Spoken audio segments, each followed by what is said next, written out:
1984, by George Orwell. Chapter 1. It was a bright, cold day in April, and the clocks were striking 13. Winston Smith, his chin nuzzled into his breast in an effort to escape the vile wind, slipped quickly through the glass doors of Victory Mansions, though not quickly enough to prevent a swirl of gritty dust from entering along with him. The hallway smelt of boiled cabbage and old rag mats. At one end of it, a colored poster, too large for indoor display, had been tacked to the wall. It depicted simply an enormous face, more than a meter wide. The face of a man of about 45, with a heavy black mustache and ruggedly handsome features. Winston made for the stairs. It was no use trying the lift. Even at the best of times it was seldom working, and at present the electric current was cut off during daylight hours. It was part of the economy drive in preparation for Hate Week. The flat was 7 flights up, and Winston, who was 39 and had a varicose ulcer above his right ankle, went slowly, resting several times on the way. On each landing opposite the lift shaft, the poster with the enormous face gazed from the wall. It was one of those pictures which are so contrived that the eyes follow you about when you move. "Big Brother is watching you," the caption beneath it read. Inside the flat, a fruity voice was reading out a list of figures which had something to do with the production of pig iron. The voice came from an oblong metal plaque like a dulled mirror which formed part of the surface of the right-hand wall. Winston turned a switch and the voice sank somewhat, though the words were still distinguishable. The instrument, the telescreen it was called, could be dimmed, but there was no way of shutting it off completely. He moved over to the window, a smallish, frail figure, the meagerness of his body merely emphasized by the blue overalls which were the uniform of the party. His hair was very fair, his face naturally sanguine, his skin roughened by coarse soap and blunt razor blades and the cold of the winter that had just ended. Outside, even through the shut window pane, the world looked cold. Down in the street, little eddies of wind were whirling dust and torn paper into spirals, and though the sun was shining and the sky a harsh blue, there seemed to be no color in anything except the posters that were plastered everywhere. The black mustachioed face gazed down from every commanding corner. There was one on the house front immediately opposite. "Big Brother is watching you," the caption said, while the dark eyes looked deep into Winston's own. Down at street level, another poster, torn at one corner, flapped fitfully in the wind, alternately covering and uncovering the single word "Ingsoc." In the far distance, a helicopter skimmed down between the roofs, hovered for an instant like a bluebottle, and darted away again with a curving flight. It was the police patrol snooping into people's windows. The patrols did not matter. Only the thought police mattered. Behind Winston's back, the voice from the telescreen was still babbling away about pig iron and the over-fulfillment of the 9th three-year plan. The telescreen received and transmitted simultaneously. Any sound that Winston made above the level of a very low whisper would be picked up by it. Moreover, so long as he remained within the field of vision which the metal plaque commanded, he could be seen as well as heard. There was, of course, no way of knowing whether you were being watched at any given moment. How often or on what system the thought police plugged in on any individual wire was guesswork. It was even conceivable that they watched everybody all the time. But at any rate, they could plug in your wire whenever they wanted to. You had to live, did live, from habit that became instinct, in the assumption that every sound you made was overheard, and except in darkness, every movement scrutinized. Winston kept his back turned to the telescreen. It was safer, though, as he well knew, even a back can be revealing. A kilometer away, the Ministry of Truth, his place of work, towered vast and white above the grimy landscape. This, he thought with a sort of vague distaste, this was London, chief city of Airstrip 1, itself the third most populous of the provinces of Oceania. He tried to squeeze out some childhood memory that should tell him whether London had always been quite like this. Were there always these vistas of rotting 19th century houses, their sides shored up with balks of timber, their windows patched with cardboard, and their roofs with corrugated iron, their crazy garden walls sagging in all directions? And the bombed sites, where the plaster dust swirled in the air and the willow herbs straggled over the heaps of rubble, and the places where the bombs had cleared a larger path and there had sprung up sordid colonies of wooden dwellings like chicken houses? But it was no use. He could not remember.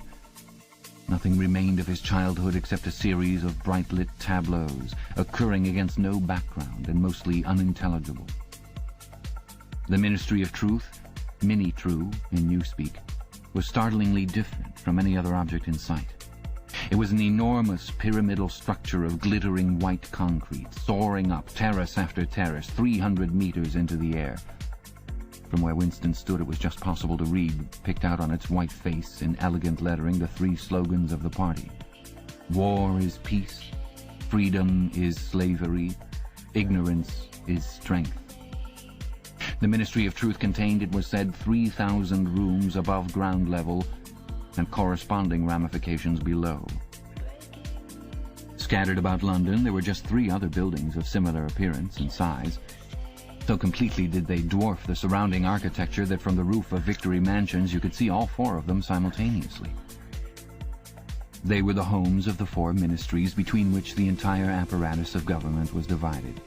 The Ministry of Truth, which concerned itself with news, entertainment, education, and the fine arts.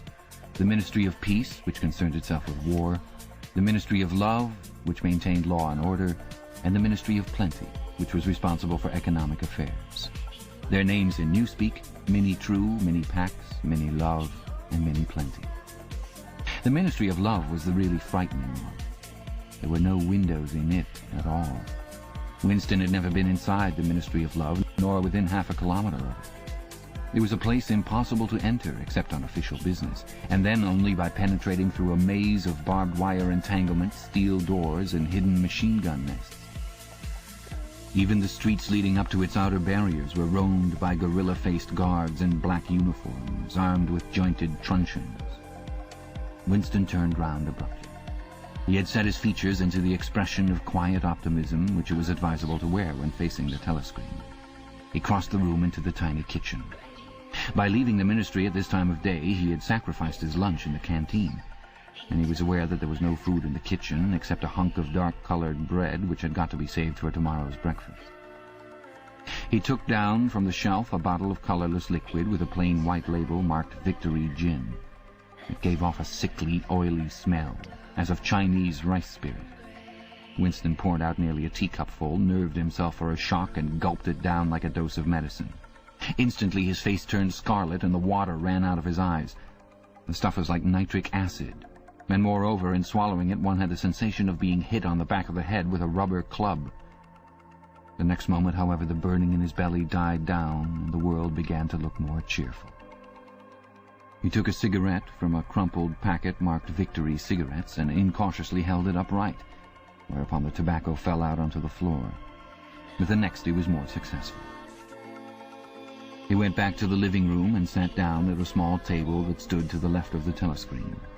From the table drawer he took out a pen holder, a bottle of ink, and a thick quarto-sized blank book with a red back and a marbled cover. For some reason the telescreen in the living room was in an unusual position. Instead of being placed, as was normal, in the end wall, where it could command the whole room, it was in the longer wall, opposite the window. To one side of it there was a shallow alcove, in which Winston was now sitting, and which, when the flats were built, had probably been intended to hold bookshelves. By sitting in the alcove and keeping well back, Winston was able to remain outside the range of the telescreen, so far as sight went. He could be heard, of course, but so long as he stayed in his present position he could not be seen. It was partly the unusual geography of the room that had suggested to him the thing that he was now about to do. But it had also been suggested by the book that he had just taken out of the drawer.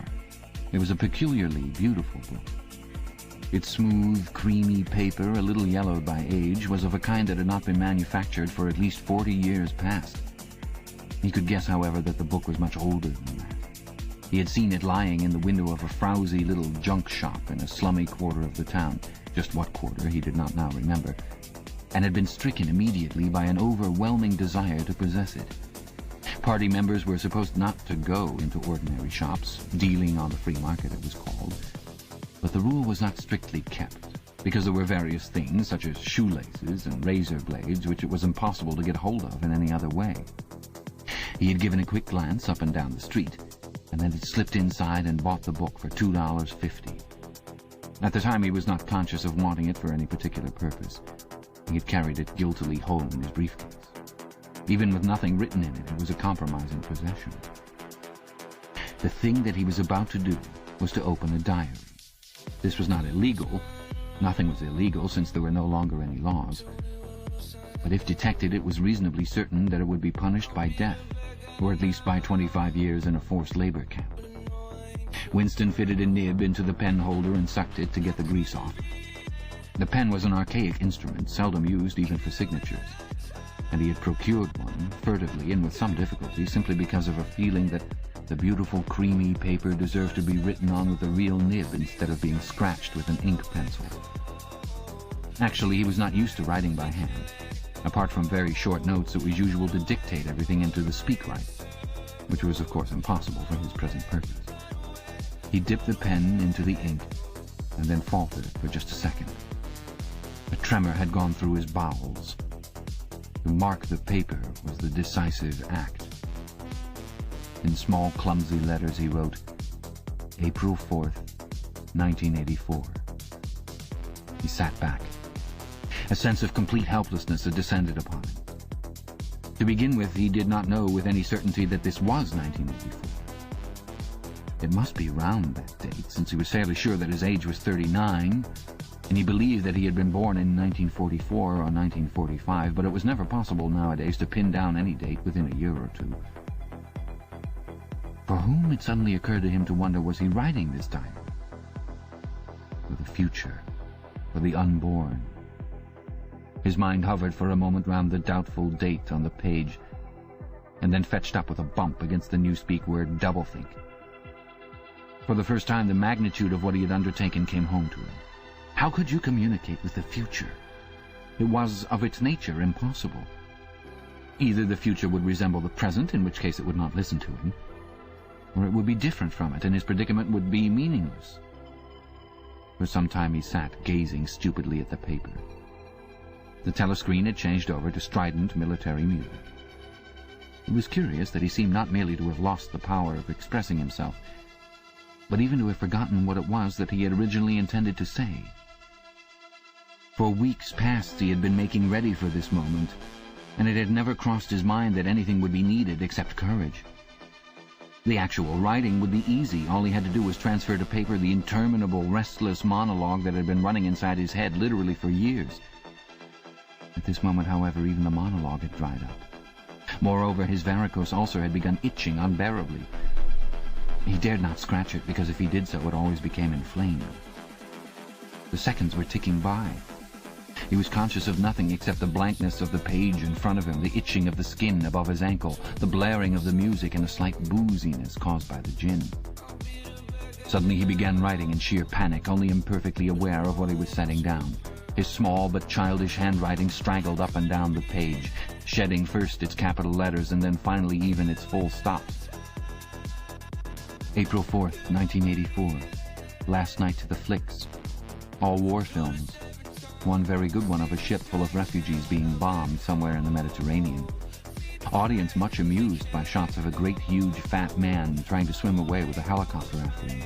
First you saw him wallowing along in the water like a porpoise, then you saw him through the helicopter's gun sights. Then he was full of holes and the sea round him turned pink and he sank as suddenly as though the holes had let in the water, audience shouting with laughter when he sank. Then you saw a lifeboat full of children with a helicopter hovering over it. There was a middle-aged woman, might have been a Jewess, sitting up in the bow with a little boy about 3 years old in her arms. Little boy screaming with fright and hiding his head between her breasts as if he was trying to burrow right into her, and the woman putting her arms around him and comforting him although she was blue with fright herself. All the time covering him up as much as possible as if she thought her arms could keep the bullets off him. Then the helicopter planted a 20-kilo bomb in among them, terrific flash, and the boat went all to matchwood. Then there was a wonderful shot of a child's arm going up, up, up, right up into the air. A helicopter with a camera in its nose must have followed it up, and there was a lot of applause from the party seats. But a woman down in the prole part of the house suddenly started kicking up a fuss and shouting they didn't ought to have showed it, not in front of the kids. They didn't. It ain't right, not in front of kids. It ain't.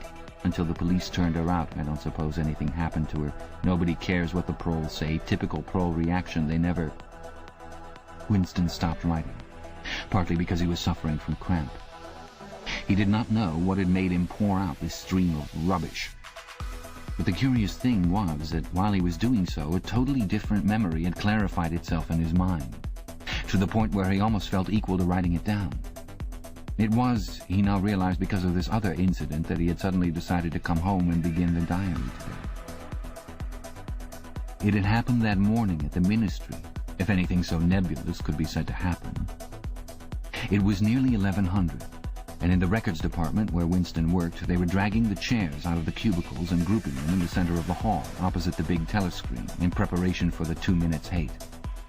Winston was just taking his place in one of the middle rows when two people, whom he knew by sight but had never spoken to, came unexpectedly into the room.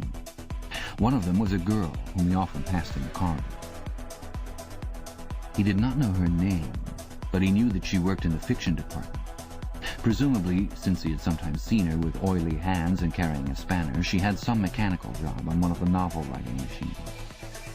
She was a bold-looking girl of about 27, with thick dark hair, a freckled face, and swift, athletic movements. A narrow scarlet sash, emblem of the Junior Anti-Sex League, was wound several times around the waist of her overalls, just tightly enough to bring out the shapeliness of her hips. Winston had disliked her from the very first moment of seeing her. He knew the reason. It was because of the atmosphere of hockey fields and cold baths and community hikes and general clean-mindedness which she managed to carry about with her. He disliked nearly all women, and especially the young and pretty ones. It was always the women, and above all the young ones, who were the most bigoted adherents of the party, the swallowers of slogans, the amateur spies and nosers out of unorthodoxy. But this particular girl gave him the impression of being more dangerous than most.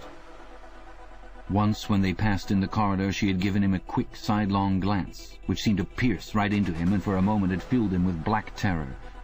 The idea had even crossed his mind that she might be an agent of the thought police. That, it was true, was very unlikely. Still, he continued to feel a peculiar uneasiness, which had fear mixed up in it as well as hostility, whenever she was anywhere near him. The other person was a man named O'Brien, a member of the inner party and holder of some post so important and remote that Winston had only a dim idea of its nature. A momentary hush passed over the group of people round the chairs as they saw the black overalls of an inner party member approaching. O'Brien was a large, burly man with a thick neck and a coarse, humorous, brutal face. In spite of his formidable appearance, he had a certain charm of manner. He had a trick of resettling his spectacles on his nose, which was curiously disarming, in some indefinable way curiously civilized. It was a gesture which, if anyone had still thought in such terms, might have recalled an 18th century nobleman offering his snuff-box. Winston had seen O'Brien perhaps a dozen times in almost as many years. He felt deeply drawn to him, and not solely because he was intrigued by the contrast between O'Brien's urbane manner and his prize-fighter's physique. Much more it was because of a secretly held belief, or perhaps not even a belief, merely a hope, that O'Brien's political orthodoxy was not perfect. Something in his face suggested it, irresistibly. And again, perhaps it was not even unorthodoxy that was written in his face, but simply intelligence. But, at any rate, he had the appearance of being a person that you could talk to, if somehow you could cheat the telescreen and get him alone. Winston had never made the smallest effort to verify this guess. Indeed, there was no way of doing so. At this moment, O'Brien glanced at his wristwatch, saw that it was nearly 1100, and evidently decided to stay in the records department until the 2 minutes hate was over. He took a chair in the same row as Winston, a couple of places away. A small, sandy-haired woman who worked in the next cubicle to Winston was between them. The girl with dark hair was sitting immediately behind. The next moment, a hideous, grinding screech, as of some monstrous machine running without oil, burst from the big telescreen at the end of the room. It was a noise that set one's teeth on edge and bristled the hair at the back of one's neck. The hate had started. As usual, the face of Emmanuel Goldstein, the enemy of the people, had flashed onto the screen. There were hisses here and there among the audience. The little sandy-haired woman gave a squeak of mingled fear and disgust. Goldstein was the renegade and backslider who once, long ago, how long ago nobody quite remembered, had been one of the leading figures of the party, almost on a level with Big Brother himself, and then had engaged in counter-revolutionary activities, had been condemned to death, and had mysteriously escaped and disappeared. The program of the 2 minutes hate varied from day to day, but there was none in which Goldstein was not the principal figure. He was the primal traitor, the earliest defiler of the party's purity. All subsequent crimes against the party, all treacheries, acts of sabotage, heresies, deviations, sprang directly out of his teaching. Somewhere or other he was still alive and hatching his conspiracies, perhaps somewhere beyond the sea under the protection of his foreign paymasters, perhaps even, so it was occasionally rumored, in some hiding place in Oceania itself. Winston's diaphragm was constricted. He could never see the face of Goldstein without a painful mixture of emotions. It was a lean Jewish face with a great fuzzy aureole of white hair and a small goatee beard, a clever face, and yet somehow inherently despicable, with a kind of senile silliness in the long, thin nose near the end of which a pair of spectacles was perched. It resembled the face of a sheep, and the voice, too, had a sheep-like quality. Goldstein was delivering his usual venomous attack upon the doctrines of the party, an attack so exaggerated and perverse that a child should have been able to see through it, and yet just plausible enough to fill one with an alarmed feeling that other people, less level-headed than oneself, might be taken in by it. He was abusing Big Brother, he was denouncing the dictatorship of the party, he was demanding the immediate conclusion of peace with Eurasia, he was advocating freedom of speech, freedom of the press, freedom of assembly, freedom of thought, he was crying hysterically that the revolution had been betrayed, and all this in rapid, polysyllabic speech which was a sort of parody of the habitual style of the orators of the party, and even contained newspeak words, more newspeak words indeed than any party member would normally use in real life. And all the while, lest one should be in any doubt as to the reality which Goldstein's specious claptrap covered, behind his head on the telescreen there marched the endless columns of the Eurasian army. Row after row of solid-looking men with expressionless Asiatic faces who swam up to the surface of the screen and vanished, to be replaced by others exactly similar. The dull, rhythmic tramp of the soldiers' boots formed the background to Goldstein's bleating voice. Before the hate had proceeded for 30 seconds, uncontrollable exclamations of rage were breaking out from half the people in the room. The self-satisfied sheep-like face on the screen and the terrifying power of the Eurasian army behind it were too much to be borne. Besides, the sight or even the thought of Goldstein produced fear and anger automatically. He was an object of hatred more constant than either Eurasia or Eastasia, since when Oceania was at war with one of these powers, it was generally at peace with the other.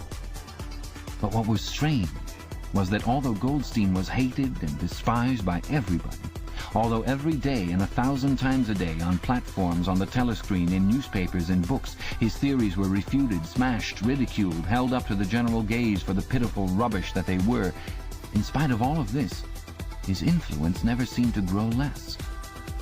Always there were fresh dupes waiting to be seduced by him. A day never passed when spies and saboteurs acting under his directions were not unmasked by the thought police. He was the commander of a vast, shadowy army, an underground network of conspirators dedicated to the overthrow of the state. The Brotherhood, its name was supposed to be.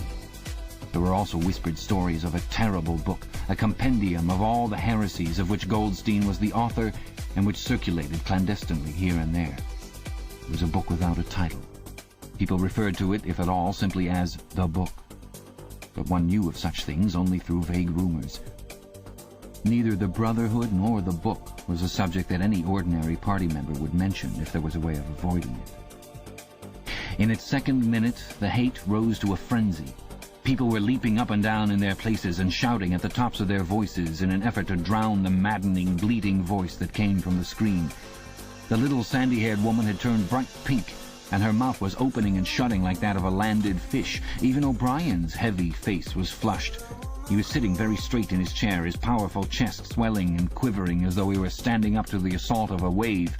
The dark-haired girl behind Winston had begun crying out, "Swine! Swine! Swine!" And suddenly she picked up a heavy Newspeak dictionary and flung it at the screen. It struck Goldstein's nose and bounced off. The voice continued inexorably. In a lucid moment, Winston found that he was shouting with the others and kicking his heel violently against the rung of his chair. The horrible thing about the 2 minutes hate was not that one was obliged to act a part, but that it was impossible to avoid joining in. Within 30 seconds, any pretense was always unnecessary. A hideous ecstasy of fear and vindictiveness, a desire to kill, to torture, to smash faces in with a sledgehammer seemed to flow through the whole group of people like an electric current, turning one even against one's will into a grimacing, screaming lunatic. And yet the rage that one felt was an abstract, undirected emotion, which could be switched from one object to another like the flame of a blow lamp. Thus, at one moment Winston's hatred was not turned against Goldstein at all, but on the contrary, against Big Brother, the party, and the thought police. And at such moments his heart went out to the lonely, derided heretic on the screen, sole guardian of truth and sanity in a world of lies. And yet the very next instant he was at one with the people about him, and all that was said of Goldstein seemed to him to be true. At those moments his secret loathing of Big Brother changed into adoration, and Big Brother seemed to tower up, an invincible, fearless protector, standing like a rock against the hordes of Asia, and Goldstein, in spite of his isolation, his helplessness, and the doubt that hung about his very existence, seemed like some sinister enchanter, capable by the mere power of his voice of wrecking the structure of civilization. It was even possible at moments to switch one's hatred this way or that by a voluntary act. Suddenly, by the sort of violent effort with which one wrenches one's head away from the pillow in a nightmare, Winston succeeded in transferring his hatred from the face on the screen to the dark-haired girl behind him. Vivid, beautiful hallucinations flashed through his mind. He would flog her to death with a rubber truncheon. He would tie her naked to a stake and shoot her full of arrows like St. Sebastian. He would ravish her and cut her throat at the moment of climax. Better than before, moreover, he realized why it was that he hated her. He hated her because she was young and pretty and sexless, because he wanted to go to bed with her and would never do so, because round her sweet, supple waist, which seemed to ask you to encircle it with your arm, there was only the odious scarlet sash, aggressive symbol of chastity. The hate rose to its climax. The voice of Goldstein had become an actual sheep's bleat, and for an instant the face changed into that of a sheep. Then the sheep face melted into the figure of a Eurasian soldier who seemed to be advancing, huge and terrible, his submachine gun roaring and seeming to spring out of the surface of the screen, so that some of the people in the front row actually flinched backwards in their seats. But in the same moment, drawing a deep sigh of relief from everybody, the hostile figure melted into the face of Big Brother. Black-haired, black-mustachioed, full of power and mysterious calm, and so vast that it almost filled up the screen. Nobody heard what Big Brother was saying. It was merely a few words of encouragement, the sort of words that are uttered in the din of battle, not distinguishable individually, but restoring confidence by the fact of being spoken. Then the face of Big Brother faded away again, and instead the three slogans of the party stood out in bold capitals. War is peace. Freedom is slavery, ignorance is strength. But the face of Big Brother seemed to persist for several seconds on the screen, as though the impact that it had made on everyone's eyeballs were too vivid to wear off immediately. The little sandy-haired woman had flung herself forward over the back of the chair in front of her. With a tremulous murmur that sounded like "My Savior," she extended her arms toward the screen. Then she buried her face in her hands. It was apparent that she was uttering a prayer. At this moment, the entire group of people broke into a deep, slow, rhythmical chant of B, B, B, B, B, B, over and over again, very slowly, with a long pause between the first B and the second. A heavy, murmurous sound, somehow curiously savage, in the background of which one seemed to hear a stamp of naked feet and the throbbing of tom-toms. For perhaps as much as 30 seconds they kept it up. It was a refrain that was often heard in moments of overwhelming emotion. Partly it was a sort of hymn to the wisdom and majesty of Big Brother, but still more it was an act of self-hypnosis, a deliberate drowning of consciousness by means of rhythmic noise. Winston's entrails seemed to grow cold. In the 2 minutes' hate he could not help sharing in the general delirium. But this subhuman chanting of B, B, B, B always filled him with horror. Of course, he chanted with the rest. It was impossible to do otherwise. To dissemble your feelings, to control your face, to do what everyone else was doing was an instinctive reaction. But there was a space of a couple of seconds during which the expression in his eyes might conceivably have betrayed him.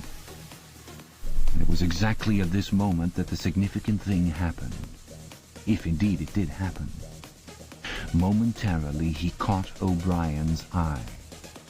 O'Brien had stood up. He had taken off his spectacles and was in the act of resettling them on his nose with his characteristic gesture. But there was a fraction of a second when their eyes met. And for as long as it took to happen, Winston knew, yes, he knew, that O'Brien was thinking the same thing as himself. An unmistakable message had passed. It was as though their two minds had opened and the thoughts were flowing from one into the other through their eyes. "I am with you," O'Brien seemed to be saying to him. "I know precisely what you are feeling. I know all about your contempt, your hatred, your disgust. But don't worry.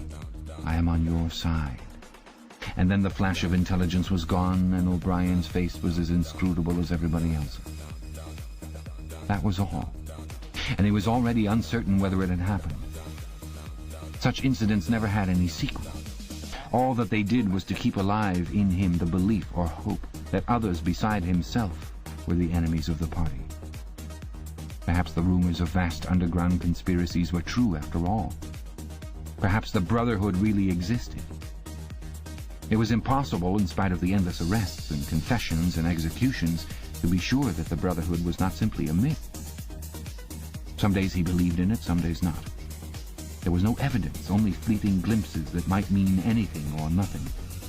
Snatches of overheard conversation, faint scribbles on lavatory walls, once even, when two strangers met, a small movement of the hands, which had looked as though it might be a signal of recognition. It was all guesswork.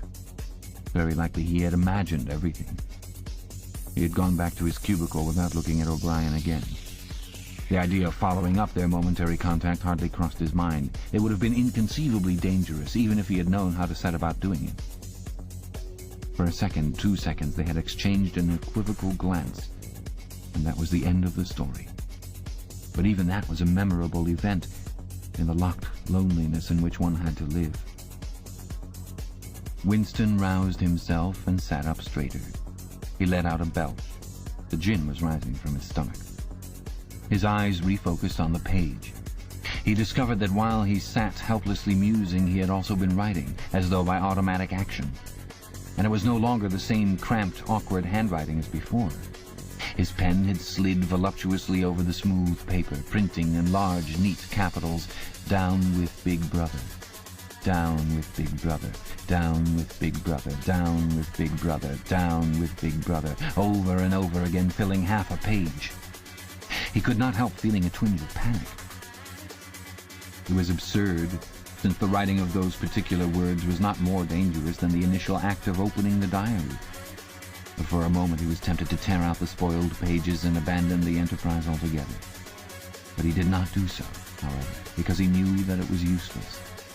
Whether he wrote "Down with Big Brother" or whether he refrained from writing it made no difference. Whether he went on with the diary or whether he did not go on with it made no difference. The thought police would get him just the same. He had committed, would still have committed, even if he had never set pen to paper, the essential crime that contained all others in itself. Thought crime, they called it. Thought crime was not a thing that could be concealed forever. You might dodge successfully for a while, even for years, but sooner or later they were bound to get you. It was always at night. The arrests invariably happened at night. The sudden jerk out of sleep, the rough hand shaking your shoulder, the lights glaring in your eyes, the ring of hard faces round the bed. In the vast majority of cases there was no trial, no report of the arrest. People simply disappeared, always during the night. Your name was removed from the register. Every record of everything you had ever done was wiped out. Your one-time existence was denied and then forgotten. You were abolished, annihilated, vaporized was the usual word. For a moment he was seized by a kind of hysteria. He began writing in a hurried, untidy scrawl.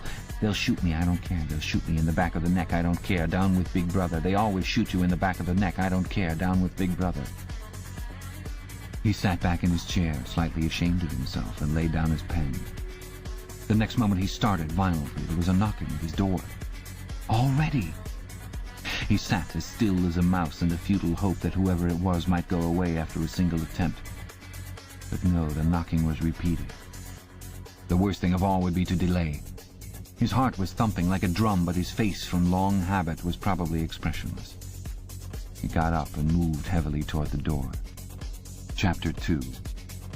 As he put his hand to the doorknob, Winston saw that he had left the diary open on the table. "Down with Big Brother" was written all over it, in letters almost big enough to be legible across the room. It was an inconceivably stupid thing to have done. But he realized even in his panic he had not wanted to smudge the creamy paper by shutting the book while the ink was wet. He drew in his breath and opened the door. Instantly a warm wave of relief flowed through him.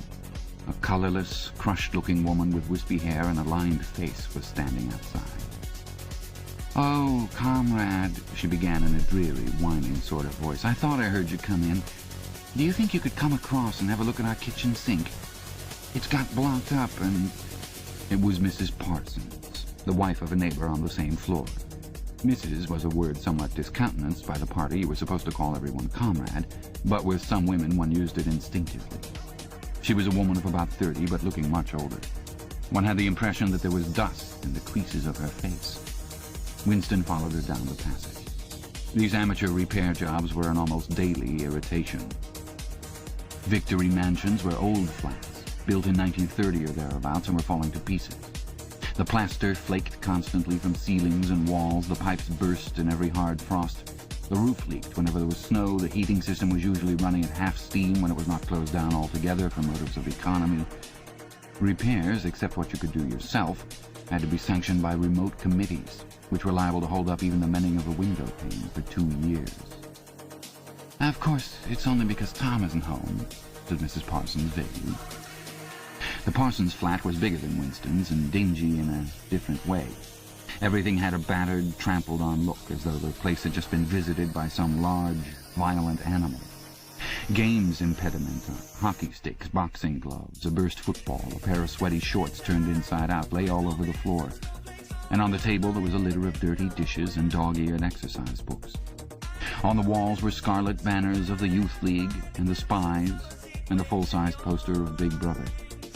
There was the usual boiled cabbage smell, common to the whole building, but it was shot through by a sharper reek of sweat, which, one knew this at the first sniff, though it was hard to say how, was the sweat of some person not present at the moment.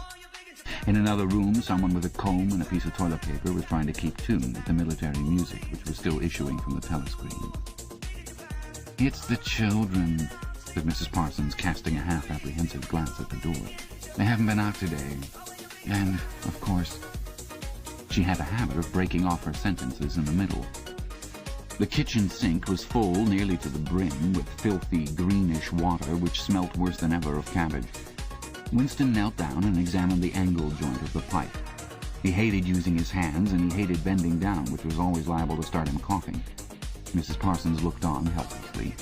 "Of course, if Tom was home, he'd put it right in a moment," she said. "He loves anything like that. He's ever so good with his hands, Tom is." Parsons was Winston's fellow employee at the Ministry of Truth. He was a fattish but active man of paralyzing stupidity, a mass of imbecile enthusiasms, one of those completely unquestioning, devoted drudges on whom, more even than on the thought police, the stability of the party depended. At 35, he had just been unwillingly evicted from the Youth League, and before graduating into the Youth League he had managed to stay on in the Spies for a year beyond the statutory age. At the ministry he was employed in some subordinate post for which intelligence was not required, but on the other hand he was a leading figure on the sports committee and all the other committees engaged in organizing community hikes, spontaneous demonstrations, saving campaigns, and voluntary activities generally. He would inform you with quiet pride, between whiffs of his pipe, that he had put in an appearance at the community center every evening for the past 4 years. An overpowering smell of sweat, a sort of unconscious testimony to the strenuousness of his life, followed him about wherever he went, and even remained behind him after he had gone. "Have you got a spanner?" said Winston, fiddling with the nut on the angle joint. "A spanner," said Mrs. Parsons, immediately becoming invertebrate. "I don't know, I'm sure.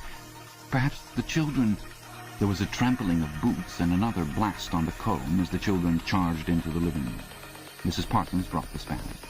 Winston let out the water and disgustedly removed the clot of human hair that had blocked up the pipe. He cleaned his fingers as best he could in the cold water from the tap and went back into the other room. "Up with your hands!" yelled a savage voice. A handsome, tough-looking boy of 9 had popped up from behind a table and was menacing him with a toy automatic pistol, while his small sister, about 2 years younger, made the same gesture with a fragment of wood. Both of them were dressed in the blue shorts, grey shirts, and red neckerchiefs which were the uniform of the spies. Winston raised his hands above his head, but with an uneasy feeling. So vicious was the boy's demeanour that it was not altogether a game. "You're a traitor!" yelled the boy. "You're a thought criminal! You're a Eurasian spy! I'll shoot you! I'll vaporize you! I'll send you to the salt mines!" Suddenly they were both leaping around him, shouting "traitor" and "thought criminal," the little girl imitating her brother in every movement. It was somehow slightly frightening, like the gambolling of tiger cubs which will soon grow up into man-eaters. There was a sort of calculating ferocity in the boy's eye, a quite evident desire to hit or kick Winston, and a consciousness of being very nearly big enough to do so. It was a good job it was not a real pistol he was holding, Winston thought. Mrs. Parsons' eyes flitted nervously from Winston to the children and back again. In the better light of the living room, he noticed with interest that there actually was dust in the creases of her face. "They do get so noisy," she said. "They're disappointed because they couldn't go to see the hanging, that's what it is. I'm too busy to take them, and Tom won't be back from work in time." "Why can't we go and see the hanging?" roared the boy in his huge voice. "Want to see the hanging, want to see the hanging," chanted the little girl, still capering around. Some Eurasian prisoners guilty of war crimes were to be hanged in the park that evening, Winston remembered. This happened about once a month, and it was a popular spectacle. Children always clamoured to be taken to see it. He took his leave of Mrs. Parsons and made for the door. But he had not gone 6 steps down the passage when something hit the back of his neck, an agonizingly painful blow. It was as though a red-hot wire had been jabbed into him. He spun round just in time to see Mrs. Parsons dragging her son back into the doorway while the boy pocketed a catapult. "Goldstein!" bellowed the boy as the door closed on him. But what most struck Winston was the look of helpless fright on the woman's greyish face. Back in the flat, he stepped quickly past the telescreen and sat down at the table again, still rubbing his neck. The music from the telescreen had stopped. Instead, a clipped military voice was reading out with a sort of brutal relish a description of the armaments of the new floating fortress which had just been anchored between Iceland and the Faroe Islands. With those children, he thought, that wretched woman must lead a life of terror. Another year, 2 years, and they would be watching her night and day for symptoms of unorthodoxy. Nearly all children nowadays were horrible. What was worst of all was that by means of such organizations as the spies, they were systematically turned into ungovernable little savages, and yet this produced in them no tendency whatever to rebel against the discipline of the party. On the contrary, they adored the party and everything connected with it. The songs, the processions, the banners, the hiking, the drilling with dummy rifles, the yelling of slogans, the worship of Big Brother. It was all a sort of glorious game to them. All their ferocity was turned outwards, against the enemies of the state, against foreigners, traitors, saboteurs, thought criminals. It was almost normal for people over 30 to be frightened of their own children, and with good reason, for hardly a week passed in which the Times did not carry a paragraph describing how some eavesdropping little sneak, child hero was the phrase generally used, had overheard some compromising remark and denounced his parents to the thought police. The sting of the catapult bullet had worn off. He picked up his pen half-heartedly, wondering whether he could find something more to write in the diary. Suddenly he began thinking of O'Brien again. Years ago, how long was it? 7 years, it must be. He had dreamed that he was walking through a pitch-dark room, and someone sitting to one side of him had said as he passed, "We shall meet in the place where there is no darkness." It was said very quietly, almost casually. A statement, not a command. He had walked on without pausing. What was curious was that at the time in the dream the words had not made much impression on him. It was only later and by degrees that they had seemed to take on significance. He could not now remember whether it was before or after having the dream that he had seen O'Brien for the first time, nor could he remember when he had first identified the voice as O'Brien. But at any rate the identification existed. It was O'Brien who had spoken to him out of the dark. Winston had never been able to feel sure, even after this morning's flash of the eyes. It was still impossible to be sure whether O'Brien was a friend or an enemy. Nor did it even seem to matter greatly. There was a link of understanding between them, more important than affection or partisanship. "We shall meet in the place where there is no darkness," he had said. Winston did not know what it meant, only that in some way or another it would come true. The voice from the telescreen paused. A trumpet call, clear and beautiful, floated into the stagnant air. The voice continued raspingly. "Attention! Your attention, please. A news flash has this moment arrived from the Malabar front. Our forces in South India have won a glorious victory. I am authorized to say that the action we are now reporting may well bring the war within measurable distance of its end. Here is the news flash." Bad news coming, thought Winston. And sure enough, following on a gory description of the annihilation of a Eurasian army with stupendous figures of killed and prisoners, came the announcement that, as from next week, the chocolate ration would be reduced from 30 grams to 20. Winston belched again. The gin was wearing off, leaving a deflated feeling. The telescreen, perhaps to celebrate the victory, perhaps to drown the memory of the lost chocolate, crashed into "Oceania, 'tis for thee." You were supposed to stand to attention. However, in his present position, he was invisible. "Oceania, 'tis for thee" gave way to lighter music. Winston walked over to the window, keeping his back to the telescreen. The day was still cold and clear. Somewhere far away, a rocket bomb exploded with a dull, reverberating roar. About 20 or 30 of them a week were falling on London at present. Down in the street, the wind flapped the torn poster to and fro, and the word "Ingsoc" fitfully appeared and vanished. Ingsoc. The sacred principles of Ingsoc. Newspeak, doublethink, the mutability of the past. He felt as though he were wandering in the forests of the sea bottom, lost in a monstrous world where he himself was the monster. He was alone. The past was dead. The future was unimaginable. What certainty had he that a single human creature now living was on his side? And what way of knowing that the dominion of the party would not endure forever? Like an answer, the three slogans on the white face of the Ministry of Truth came back at him. War is peace. Freedom is slavery. Ignorance is strength. He took a 25-cent piece out of his pocket. There, too, in tiny, clear lettering, the same slogans were inscribed, and on the other face of the coin the head of Big Brother.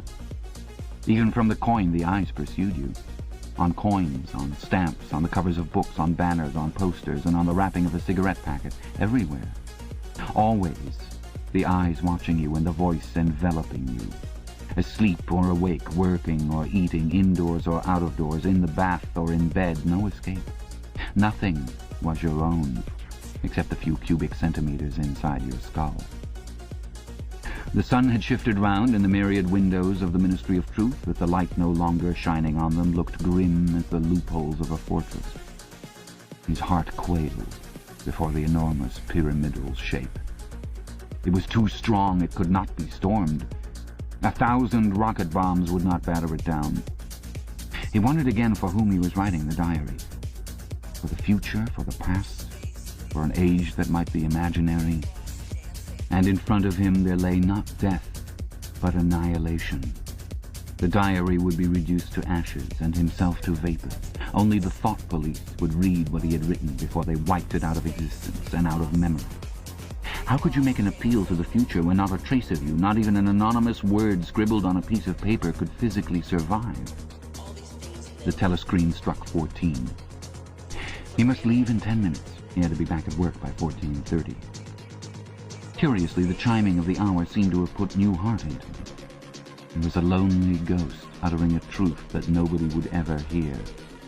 But so long as he uttered it in some obscure way, the continuity was not broken.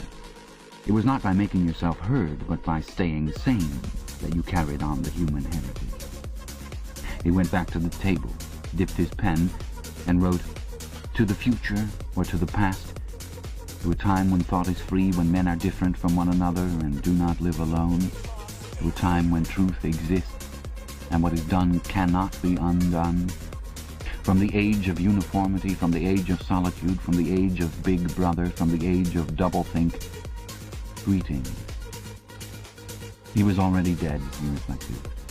It seemed to him that it was only now, when he had begun to be able to formulate his thoughts, that he had taken the decisive step. The consequences of every act are included in the act itself. He wrote, Thought crime does not entail death.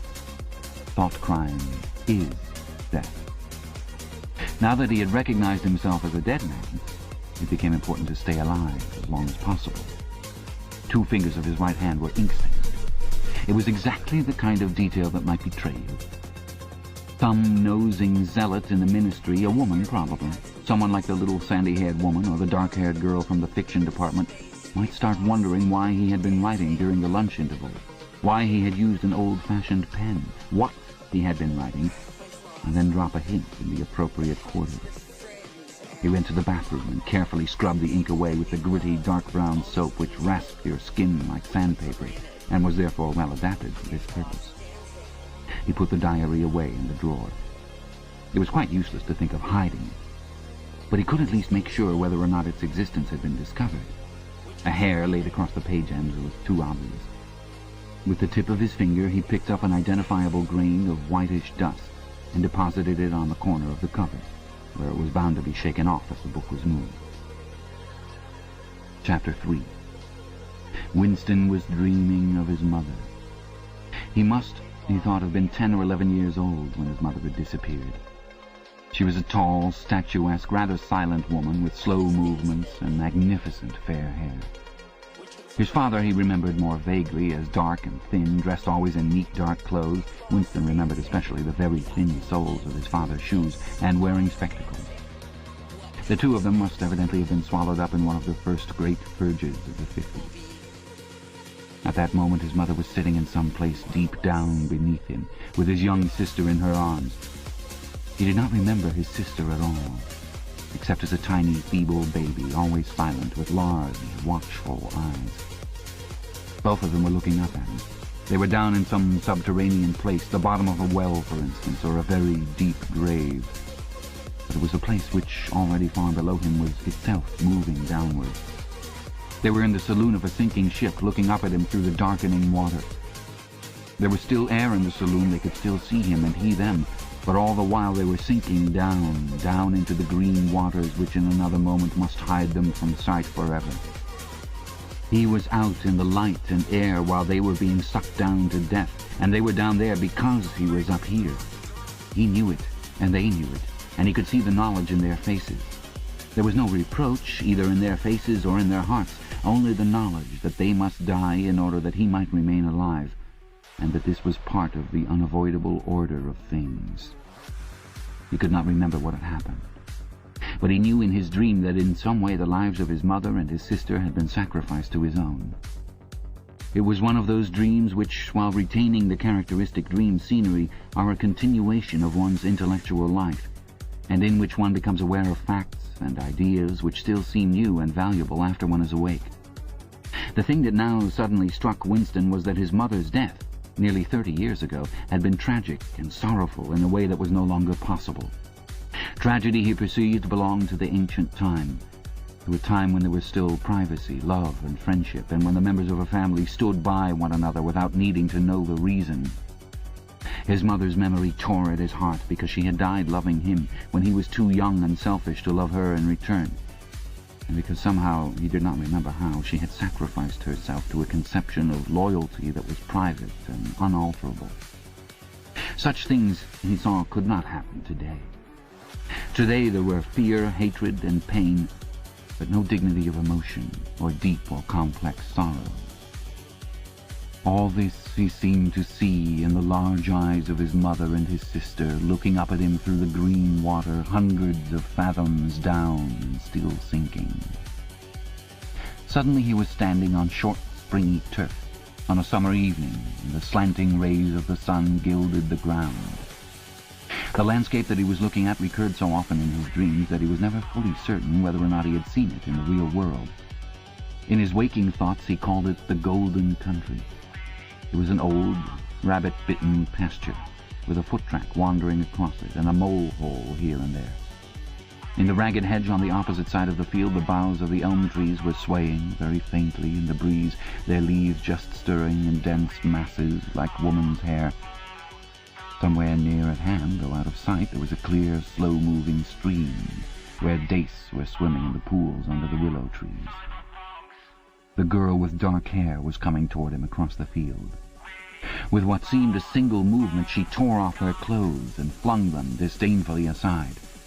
Her body was white and smooth, but it aroused no desire in him. Indeed, he barely looked at it. What overwhelmed him in that instant was admiration for the gesture with which she had thrown her clothes aside. With its grace and carelessness, it seemed to annihilate a whole culture, a whole system of thought, as though Big Brother and the party and the thought police could all be swept into nothingness by a single splendid movement of the arm. That, too, was a gesture belonging to the ancient time. Winston woke up with the word Shakespeare on his lips. The telescreen was giving forth an ear-splitting whistle, which continued on the same note for 30 seconds. It was not 7:15, getting up time for office workers. Winston wrenched his body out of bed. Naked, for a member of the outer party received only 3,000 clothing coupons annually, and a suit of pajamas was 600, and seized a dingy singlet and a pair of shorts that were lying across a chair. The physical jerks would begin in 3 minutes. The next moment he was doubled up by a violent coughing fit, which nearly always attacked him soon after waking up. It emptied his lungs so completely that he could only begin breathing again by lying on his back and taking a series of deep gasps. His veins had swelled with the effort of the cough, and the varicose ulcer had started itching. 30 to 40 group, yapped a piercing female voice. 30 to 40 group, take your places, please. 30s to 40s. Winston sprang to attention in front of the telescreen, upon which the image of a youngish woman, scrawny but muscular, dressed in tunic and gym shoes, had already appeared. Arms bending and stretching, she rapped out. Take your time by me. 1, 2, 3, 4. 1, 2, 3, 4. Come on, comrades, put a bit of life into it. 1, 2, 3, 4. 1, 2, 3, 4. The pain of the coughing fit had not quite driven out of Winston's mind the impression made by his dream, and the rhythmic movements of the exercise restored it somewhat. As he mechanically shot his arms back and forth, wearing on his face the look of grim enjoyment which was considered proper during the physical jerks, he was struggling to think his way backward into the dim period of his early childhood. It was extraordinarily difficult. Beyond the late 50s, everything faded. When there were no external records that you could refer to, even the outline of your own life lost its sharpness. You remembered huge events, which had quite probably not happened. You remembered the details of incidents without being able to recapture their atmosphere. And there were long, blank periods to which you could assign nothing. Everything had been different then. Even the names of countries and their shapes on the map had been different. Airstrip 1, for instance, had not been so called in those days. It had been called England or Britain, though London, he felt fairly certain, had always been called London. Winston could not definitely remember a time when his country had not been at war, but it was evident that there had been a fairly long interval of peace during his childhood, because one of his early memories was of an air raid which appeared to take everyone by surprise. Perhaps it was the time when the atomic bomb had fallen on Colchester. He did not remember the raid itself, but he did remember his father's hand clutching his own as they hurried down, down, down, into some place deep in the earth, round and round a spiral staircase which rang under his feet, and which finally so wearied his legs that he began whimpering and they had to stop and rest. His mother, in her slow, dreamy way, was following a long way behind them. She was carrying his baby sister. Or perhaps it was only a bundle of blankets that she was carrying. He was not certain whether his sister had been born then. Finally they had emerged into a noisy, crowded place which he had realized to be a tube station. There were people sitting all over the stone-flagged floor, and other people, packed tightly together, were sitting on metal bunks, one above the other. Winston and his mother and father found themselves a place on the floor, and near them an old man and an old woman were sitting side by side on a bunk. The old man had on a decent dark suit and a black cloth cap pushed back from very white hair. His face was scarlet and his eyes were blue and full of tears. He reeked of gin. It seemed to breathe out of his skin in place of sweat, and one could have fancied that the others welling from his eyes were pure gin. But though slightly drunk, he was also suffering under some grief that was genuine and unbearable. In his childish way, Winston grasped that some terrible thing, something that was beyond forgiveness and could never be remedied, had just happened. It also seemed to him that he knew it at once. Someone whom the old man loved, a little granddaughter perhaps, had been killed. Every few minutes the old man kept repeating, "We did not have trusted him. I said so, Ma, didn't I? That's what come of trusting him. I said so all along. We did not have trusted the buggers." But which buggers they didn't ought to have trusted, Winston could not now remember.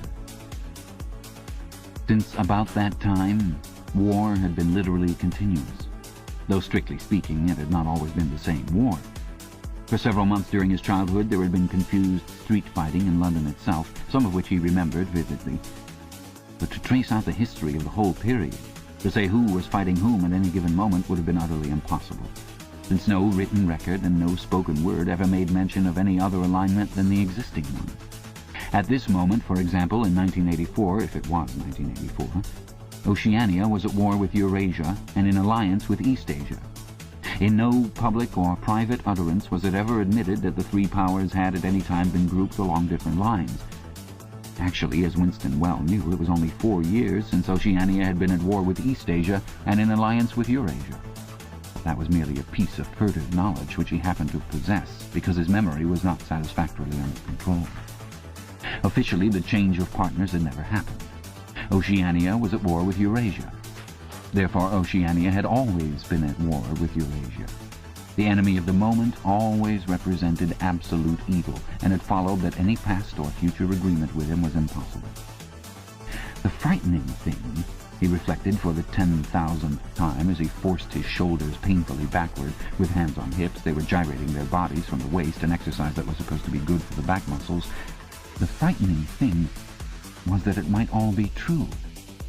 If the party could thrust its hand into the past and say of this or that event, it never happened, that surely was more terrifying than mere torture and death. The party said that Oceania had never been in alliance with Eurasia. He, Winston Smith, knew that Oceania had been in alliance with Eurasia as short a time as 4 years ago. But where did that knowledge exist? Only in his own consciousness, which in any case must soon be annihilated. And if all others accepted the lie which the party imposed, if all records told the same tale, then the lie passed into history and became true. Who controls the past, ran the party slogan, controls the future. Who controls the present, controls the past. And yet the past, though of its nature alterable, never had been altered. Whatever was true now was true, from everlasting to everlasting. It was quite simple. All that was needed was an unending series of victories over your own memory. Reality control, they called it. In newspeak, doublethink. "Stand easy," barked the instructress a little more genially. Winston sank his arms to his sides and slowly refilled his lungs with air. His mind slid away into the labyrinthine world of doublethink. To know and not to know. To be conscious of complete truthfulness while telling carefully constructed lies.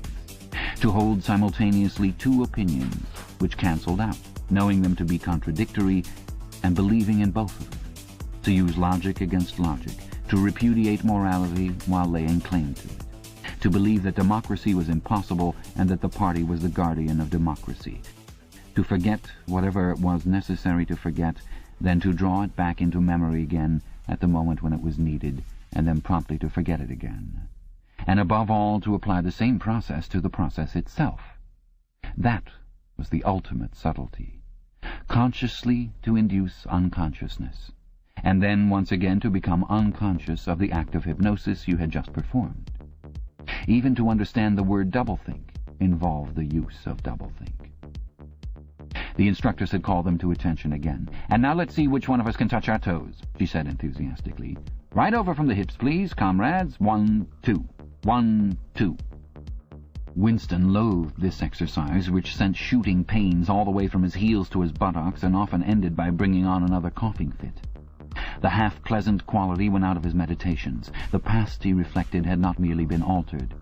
It had been actually destroyed. For how could you establish even the most obvious fact when there existed no record outside your own memory? He tried to remember in what year he had first heard mention of Big Brother. He thought it must have been at some time in the 60s, but it was impossible to be certain. In the party histories, of course, Big Brother figured as the leader and guardian of the revolution since its very earliest days. His exploits had been gradually pushed backwards in time until already they extended into the fabulous world of the 40s and the 30s. when the capitalists in their strange cylindrical hats still rode through the streets of London in great gleaming motor cars or horse carriages with glass sides. There was no knowing how much of this legend was true and how much invented. Winston could not even remember at what date the party itself had come into existence. He did not believe he had ever heard the word Ingsoc before 1960, but it was possible that in its old-speak form, English socialism, that is to say, it had been current earlier. Everything melted into mist. Sometimes, indeed, you could put your finger on a definite lie. It was not true, for example, as was claimed in the party history books, that the party had invented airplanes. He remembered airplanes since his earliest childhood, but you could prove nothing. There was never any evidence. Just once in his whole life, he had held in his hands unmistakable documentary proof of the falsification of a historical fact. And on that occasion, "Smith!" screamed the shrewish voice from the telescreen. 6079 Smith W. Yes, you! Bend lower, please. You can do better than that. You're not trying. Lower, please. That's better, comrade. Now stand at ease, the whole squad, and watch me. A sudden hot sweat had broken out all over Winston's body. His face remained completely inscrutable. Never show dismay. Never show resentment. A single flicker of the eyes could give you away. He stood watching while the instructress raised her arms above her head and, one could not say gracefully, but with remarkable neatness and efficiency, bent over and tucked the first joint of her fingers under her toes. There, comrades. That's how I want to see you doing it. Watch me again. I'm 39 and I've had 4 children. Now look. She bent over again. You see, my knees aren't bent. You can all do it if you want to, she added as she straightened herself up. Anyone under 45 is perfectly capable of touching his toes. We don't all have the privilege of fighting in the front line, but at least we can all keep fit. Remember our boys on the Malabar front and the sailors in the floating fortresses. Just think what they have to put up with. Now try again.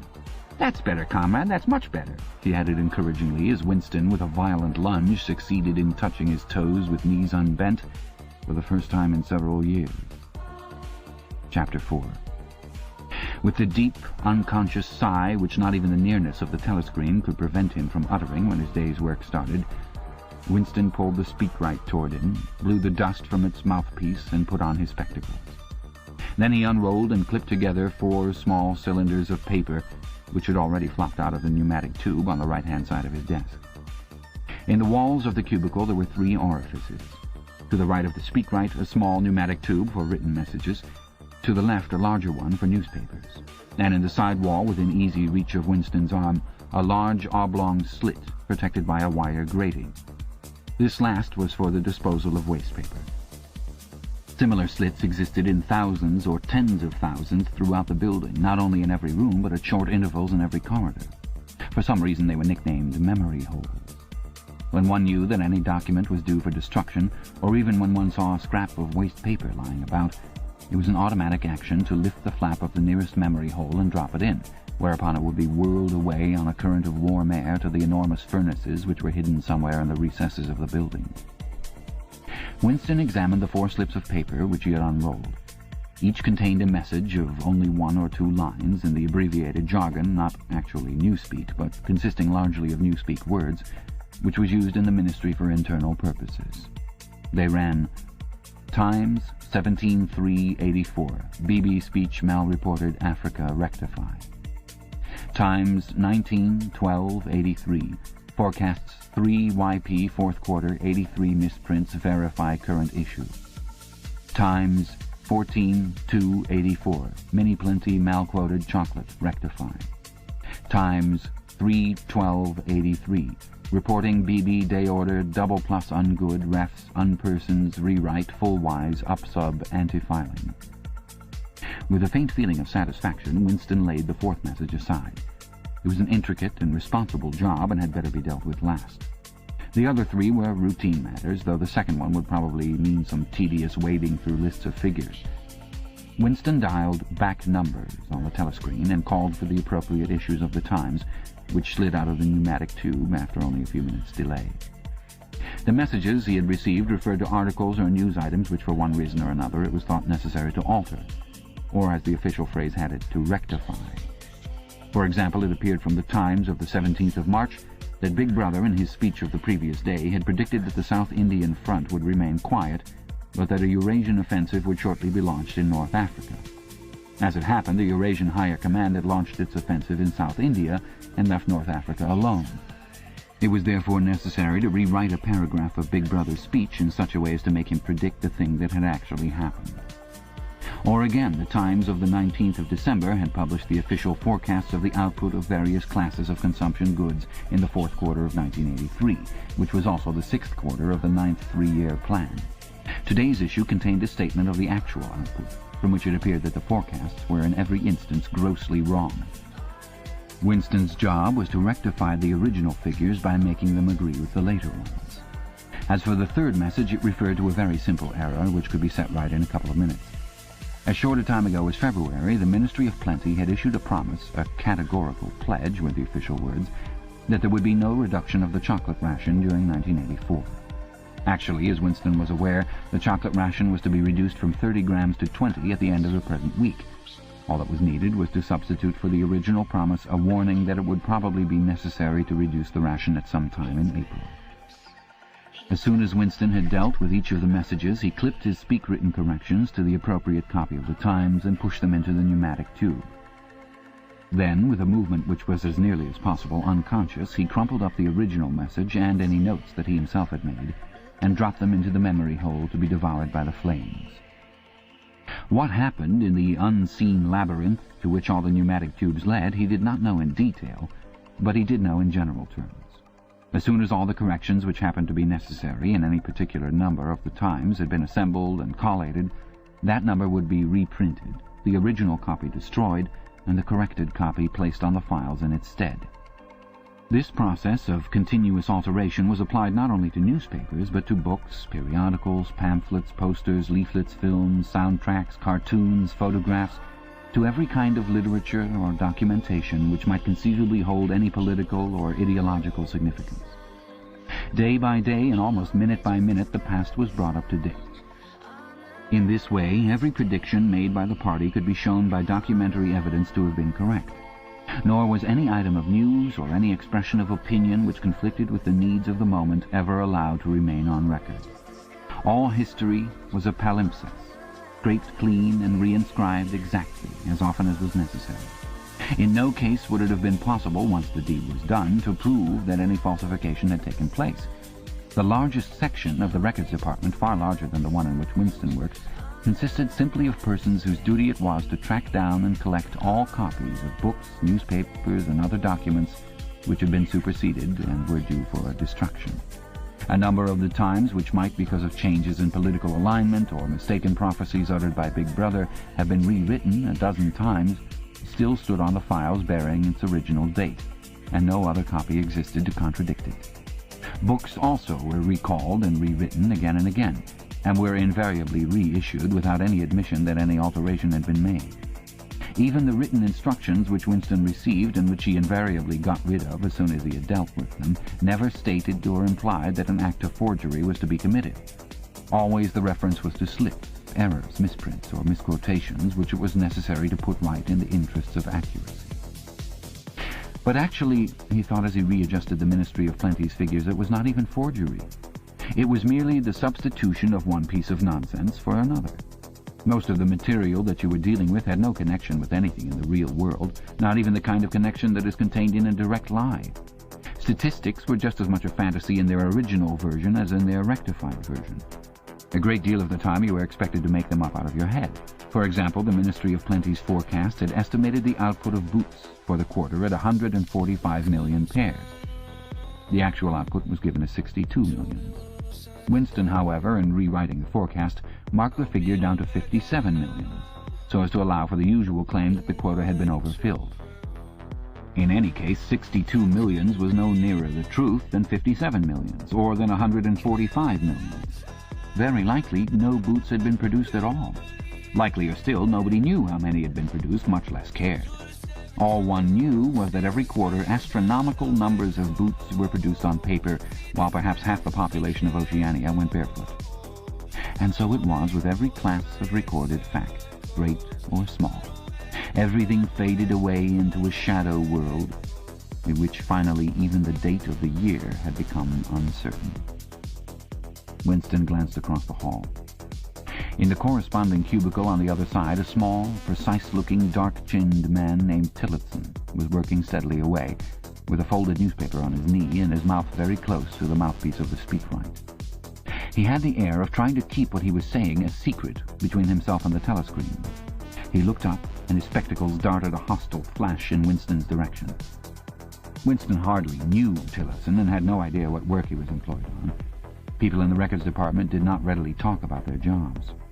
In the long windowless hall with its double row of cubicles and its endless rustle of papers and hum of voices murmuring into speakwrites, there were quite a dozen people whom Winston did not even know by name, though he daily saw them hurrying to and fro in the corridors or gesticulating in the 2 minutes hate. He knew that in the cubicle next to him the little woman with sandy hair toiled day in, day out, simply at tracking down and deleting from the press the names of people who had been vaporized and were therefore considered never to have existed. There was a certain fitness in this, since her own husband had been vaporized a couple of years earlier. And a few cubicles away, a mild, ineffectual, dreamy creature named Ampleforth was engaged in producing garbled versions, definitive texts they were called, of poems which had become ideologically offensive, but which for one reason or another were to be retained in the anthologies. And this hall, with its 50 workers or thereabouts, was only one subsection, a single cell, as it were, in the huge complexity of the records department. Beyond, above, below were other swarms of workers engaged in an unimaginable multitude of jobs. There were the huge printing shops with their sub-editors, their typography experts, and their elaborately equipped studios for the faking of photographs. There was the teleprogram section with its engineers, its producers, and its teams of actors specially chosen for their skill in imitating voices. There were the armies of reference clerks, whose job was simply to draw up lists of books and periodicals which were due for recall. There were the vast repositories, where the corrected documents were stored, and the hidden furnaces, where the original copies were destroyed. And somehow or other, quite anonymous, there were the directing brains, who coordinated the whole effort and laid down the lines of policy which made it necessary that this fragment of the past should be preserved, that one falsified, and the other rubbed out of existence. And the records department, after all, was itself only a single branch of the Ministry of Truth, whose primary job was not to reconstruct the past, but to supply the citizens of Oceania with newspapers, films, textbooks, telescreen programs, plays, novels, with every conceivable kind of information, instruction, or entertainment, from a statue to a slogan, from a lyric poem to a biological treatise, and from a child's spelling book to a Newspeak dictionary. And the ministry had not only to supply the multifarious needs of the party, but also to repeat the whole operation at a lower level for the benefit of the proletariat. There was a whole chain of separate departments dealing with proletarian literature, music, drama, and entertainment generally. Here were produced rubbishy newspapers containing almost nothing except sport, crime, and astrology, sensational 5-cent novelettes, films oozing with sex, and sentimental songs which were composed entirely by mechanical means on a special kind of kaleidoscope known as a versificator. There was even a whole subsection, pornosec it was called in Newspeak, engaged in producing the lowest kind of pornography, which was sent out in sealed packets and which no party member, other than those who worked on it, was permitted to look at. 3 messages had slid out of the pneumatic tube while Winston was working, but they were simple matters, and he had disposed of them before the 2 minutes hate interrupted him. When the hate was over, he returned to his cubicle, took the Newspeak dictionary from the shelf, pushed the speakwrite to one side, cleaned his spectacles, and settled down to his main job of the morning. Winston's greatest pleasure in life was in his work. Most of it was a tedious routine, but included in it there were also jobs so difficult and intricate that you could lose yourself in them, as in the depths of a mathematical problem. Delicate pieces of forgery in which you had nothing to guide you except your knowledge of the principles of Ingsoc and your estimate of what the party wanted you to say. Winston was good at this kind of thing. On occasion he had even been entrusted with the rectification of the Times' leading articles, which were written entirely in Newspeak. He unrolled the message that he had set aside earlier. It ran, Times 3/12/83, reporting BB day order double plus ungood, refs unpersons, rewrite full wise, up sub, anti-filing. In old speak, or standard English, this might be rendered, The reporting of Big Brother's order for the day in the Times of December 3rd, 1983 is extremely unsatisfactory and makes references to non-existent persons. Rewrite it in full and submit your draft to higher authority before filing. Winston read through the offending article. Big Brother's order for the day, it seemed, had been chiefly devoted to praising the work of an organization known as FFCC, which supplied cigarettes and other comforts to the sailors in the floating fortresses. A certain Comrade Withers, a prominent member of the inner party, had been singled out for special mention and awarded a decoration, the Order of Conspicuous Merit Second Class. 3 months later, FFCC had suddenly been dissolved with no reasons given. One could assume that Withers and his associates were now in disgrace, but there had been no report of the matter in the press or on the telescreen. That was to be expected, since it was unusual for political offenders to be put on trial or even publicly denounced. The great purges involving thousands of people, with public trials of traitors and thought criminals who made abject confession of their crimes and were afterwards executed, were special showpieces, not occurring oftener than once in a couple of years. More commonly, people who had incurred the displeasure of the party simply disappeared and were never heard of again. One never had the smallest clue as to what had happened to them. In some cases, they might not even be dead. Perhaps 30 people personally known to Winston, not counting his parents, had disappeared at one time or another. Winston stroked his nose gently with a paperclip. In the cubicle across the way, Comrade Tillotson was still crouching secretively over his speakwrite. He raised his head for a moment. Again the hostile spectacle flash.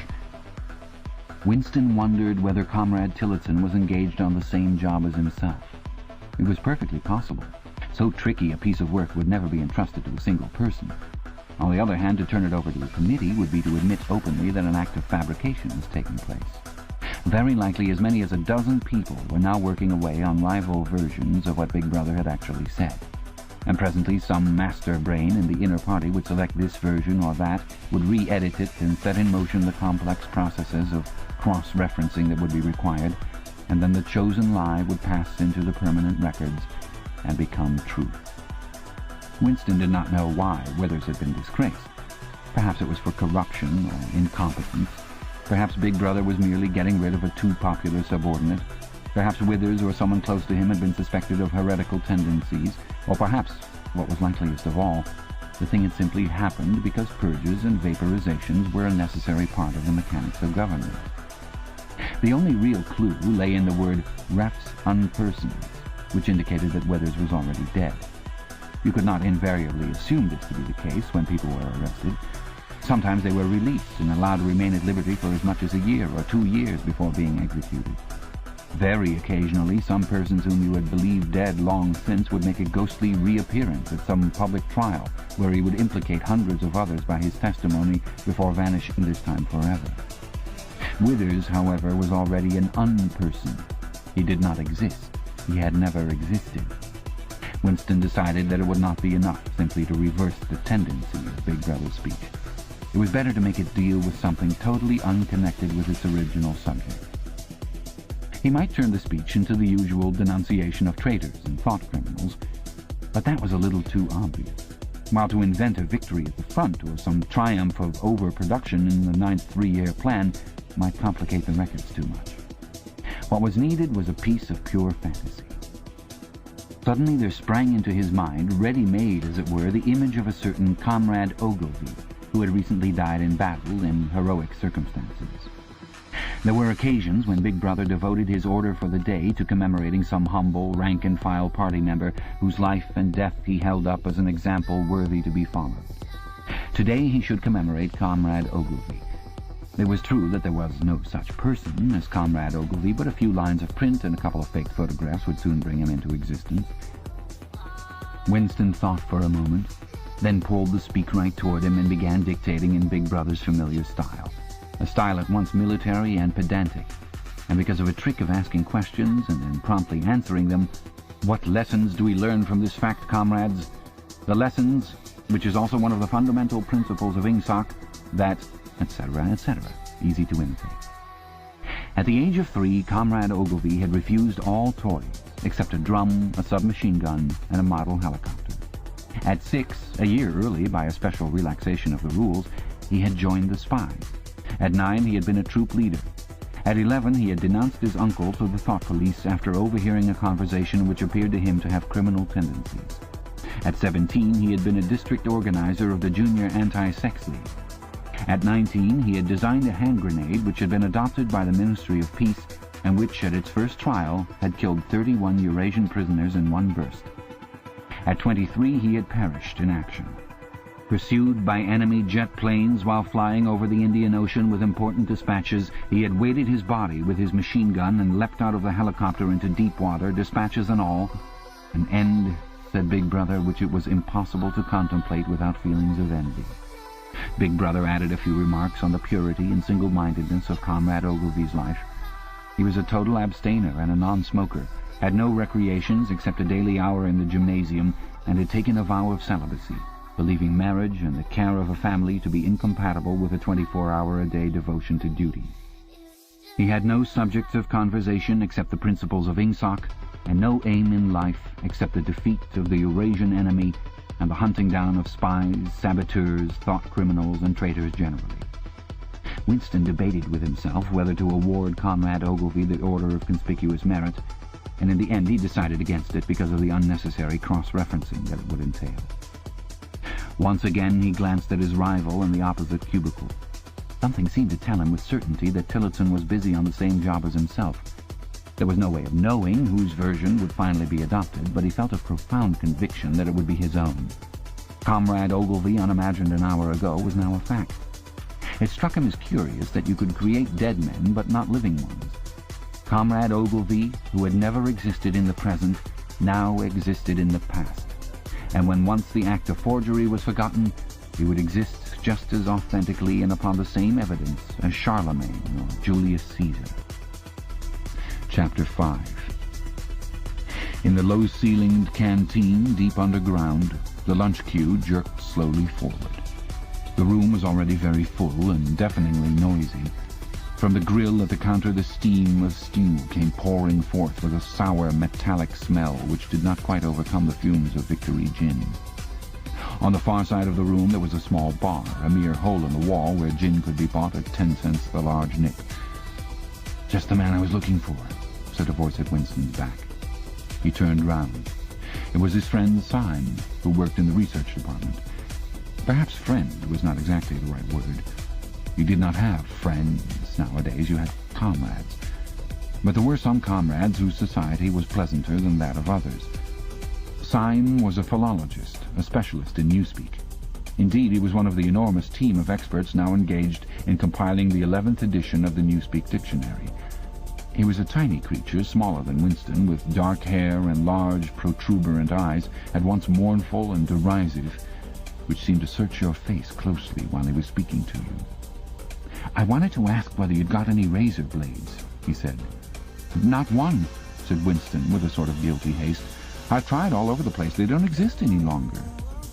Everyone kept asking you for razor blades. Actually, he had 2 unused ones which he was hoarding up. There had been a famine of them for months past. At any given moment there was some necessary article which the party shops were unable to supply. Sometimes it was buttons, sometimes it was darning wool, sometimes it was shoelaces. At present it was razor blades. You could only get hold of them, if at all, by scrounging more or less furtively on the free market. "I've been using the same blade for 6 weeks, he added untruthfully. The queue gave another jerk forward. As they halted, he turned and faced Syme again. Each of them took a greasy metal tray from a pile at the edge of the counter. "Did you go and see the prisoners hanged yesterday?" said Syme. "I was working," said Winston indifferently. "I shall see it on the flicks, I suppose." "A very inadequate substitute," said Syme. His mocking eyes roved over Winston's face. "I know you," the eyes seemed to say. "I see through you. I know very well why you didn't go to see those prisoners hanged." In an intellectual way, Syme was venomously orthodox. He would talk with a disagreeable, gloating satisfaction of helicopter raids on enemy villages, the trial and confessions of thought criminals, the executions in the cellars of the Ministry of Love. Talking to him was largely a matter of getting him away from such subjects and entangling him, if possible, in the technicalities of newspeak, on which he was authoritative and interesting. Winston turned his head a little aside to avoid the scrutiny of the large dark eyes. "It was a good hanging," said Syme reminiscently. "I think it spoils it when they tie their feet together. I like to see them kicking. And above all, at the end, the tongue sticking right out and blue. A quite bright blue. That's the detail that appeals to me." "Next, please," yelled the white-aproned proll with the ladle. Winston and Syme pushed their trays beneath the grill. Onto each was dumped swiftly the regulation lunch. Metal pannikin of pinkish-grey stew, a hunk of bread, a cube of cheese, a mug of milkless Victory coffee, and one saccharin tablet. "There's a table over there under that telescreen," said Syme. "Let's pick up a gin on the way." The gin was served out to them in handle-less china mugs. They threaded their way across the crowded room and unpacked their trays onto the metal-top table, on one corner of which someone had left a pool of stew, a filthy liquid mess that had the appearance of vomit. Winston took up his mug of gin, paused for an instant to collect his nerve, and gulped the oily-tasting stuff down. When he had winked the tears out of his eyes, he suddenly discovered that he was hungry. He began swallowing spoonfuls of the stew, which, in among its general sloppiness, had cubes of spongy, pinkish stuff which was probably a preparation of meat. Neither of them spoke again until they had emptied their pannikins. From the table at Winston's left, a little behind his back, someone was talking rapidly and continuously, a harsh gabble almost like the quacking of a duck which pierced the general uproar of the room. "How's the dictionary getting on?" said Winston, raising his voice to overcome the noise. "Slowly," said Syme. "I'm on the adjectives. It's fascinating." He had brightened up immediately at the mention of Newspeak. He pushed his pannikin aside, took up his hunk of bread in one delicate hand and his cheese in the other, and leaned across the table so as to be able to speak without shouting. "The 11th edition is the definitive edition," he said. "We're getting the language into its final shape, the shape it's going to have when nobody speaks anything else. When we've finished with it, people like you will have to learn it all over again. You think, I dare say, that our chief job is inventing new words, but not a bit of it. We're destroying words, scores of them, hundreds of them, every day. We're cutting the language down to the bone. The 11th edition won't contain a single word that will become obsolete before the year 2050. He bit hungrily into his bread and swallowed a couple of mouthfuls, then continued speaking with a sort of pedant's passion. His thin, dark face had become animated. His eyes had lost their mocking expression and grown almost dreamy. "It's a beautiful thing, the destruction of words. Of course, the great wastage is in the verbs and adjectives, but there are hundreds of nouns that can be got rid of as well. It isn't only the synonyms. There are also the antonyms. After all, what justification is there for a word which is simply the opposite of some other words? A word contains its opposite in itself. Take good, for instance. If you have a word like good, what need is there for a word like bad? Ungood will do just as well. Better, because it's an exact opposite, which the other is not. Or, again, if you want a stronger version of good, what sense is there in having a whole string of vague, useless words like excellent and splendid and all the rest of them? Plus good covers the meaning. Or double plus good if you want something stronger still. Of course, we use those forms already, but in the final version of Newspeak there'll be nothing else. In the end, the whole notion of goodness and badness will be covered by only 6 words. In reality, only 1 word. Don't you see the beauty of that, Winston? It was B.B.'s idea originally, of course, he added as an afterthought. A sort of vapid eagerness flitted across Winston's face at the mention of Big Brother. Nevertheless, Syme immediately detected a certain lack of enthusiasm. "You haven't a real appreciation of Newspeak, Winston," he said almost sadly. "Even when you write it, you're still thinking in old speak. I've read some of those pieces that you write in the Times occasionally. They're good enough, but they're translations. In your heart, you'd prefer to stick to old speak with all its vagueness and its useless shades of meaning. You don't grasp the beauty of the destruction of words. Do you know that Newspeak is the only language in the world whose vocabulary gets smaller every year?" Winston did know that, of course. He smiled sympathetically, he hoped, not trusting himself to speak. Syme bit off another fragment of the dark-coloured bread, chewed it briefly, and went on. "Don't you see that the whole aim of Newspeak is to narrow the range of thought? In the end, we shall make thought crime literally impossible because there will be no words in which to express it. Every concept that will ever be needed will be expressed by exactly 1 word, with its meaning rigidly defined and all its subsidiary meanings rubbed out and forgotten. Already in the 11th edition we're not far from that point. But the process will still be continuing long after you and I are dead. Every year, fewer and fewer words, and the range of consciousness always a little smaller. Even now, of course, there's no reason or excuse for committing thought crime. It's merely a question of self-discipline, reality control. But in the end, there won't be any need even for that. The revolution will be complete when the language is perfect. Newspeak is Ingsoc, and Ingsoc is Newspeak, he added with a sort of mystical satisfaction. Has it ever occurred to you, Winston, that by the year 2050 at the very latest, not a single human being will be alive who could understand such a conversation as we are having now? Except, began Winston doubtfully, and then stopped. It had been on the tip of his tongue to say, except the proles, but he checked himself, not feeling fully certain that this remark was not in some way unorthodox. Syme, however, had divined what he was about to say. The proles are not human beings, he said carelessly. By 2050, earlier probably, all real knowledge of Oldspeak will have disappeared. The whole literature of the past will have been destroyed. Chaucer, Shakespeare, Milton, Byron. They'll exist only in Newspeak versions. Not merely changed into something different, but actually changed into something contradictory of what they used to be. Even the literature of the party will change. Even the slogans will change. How could you have a slogan like "Freedom is slavery" when the concept of freedom has been abolished? The whole climate of thought will be different. In fact, there will be no thought as we understand it now. Orthodoxy means not thinking, not needing to think. Orthodoxy is unconsciousness. One of these days, thought Winston with sudden, deep conviction, Syme will be vaporized. He is too intelligent. He sees too clearly and speaks too plainly. The party does not like such people. One day he will disappear. It is written in his face.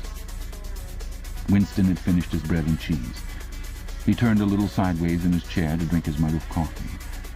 At the table on his left, the man with the strident voice was still talking remorselessly away. A young woman who was perhaps his secretary and who was sitting with her back to Winston was listening to him and seemed to be eagerly agreeing with everything that he said. From time to time, Winston caught some such remark as, "I think you're so right, I do so agree with you," uttered in a youthful and rather silly feminine voice. But the other voice never stopped for an instant, even when the girl was speaking. Winston knew the man by sight, though he knew no more about him than that he held some important post in the fiction department. He was a man of about 30, with a muscular throat and a large, mobile mouth. His head was thrown back a little, and because of the angle at which he was sitting, his spectacles caught the light and presented to Winston two blank discs instead of eyes.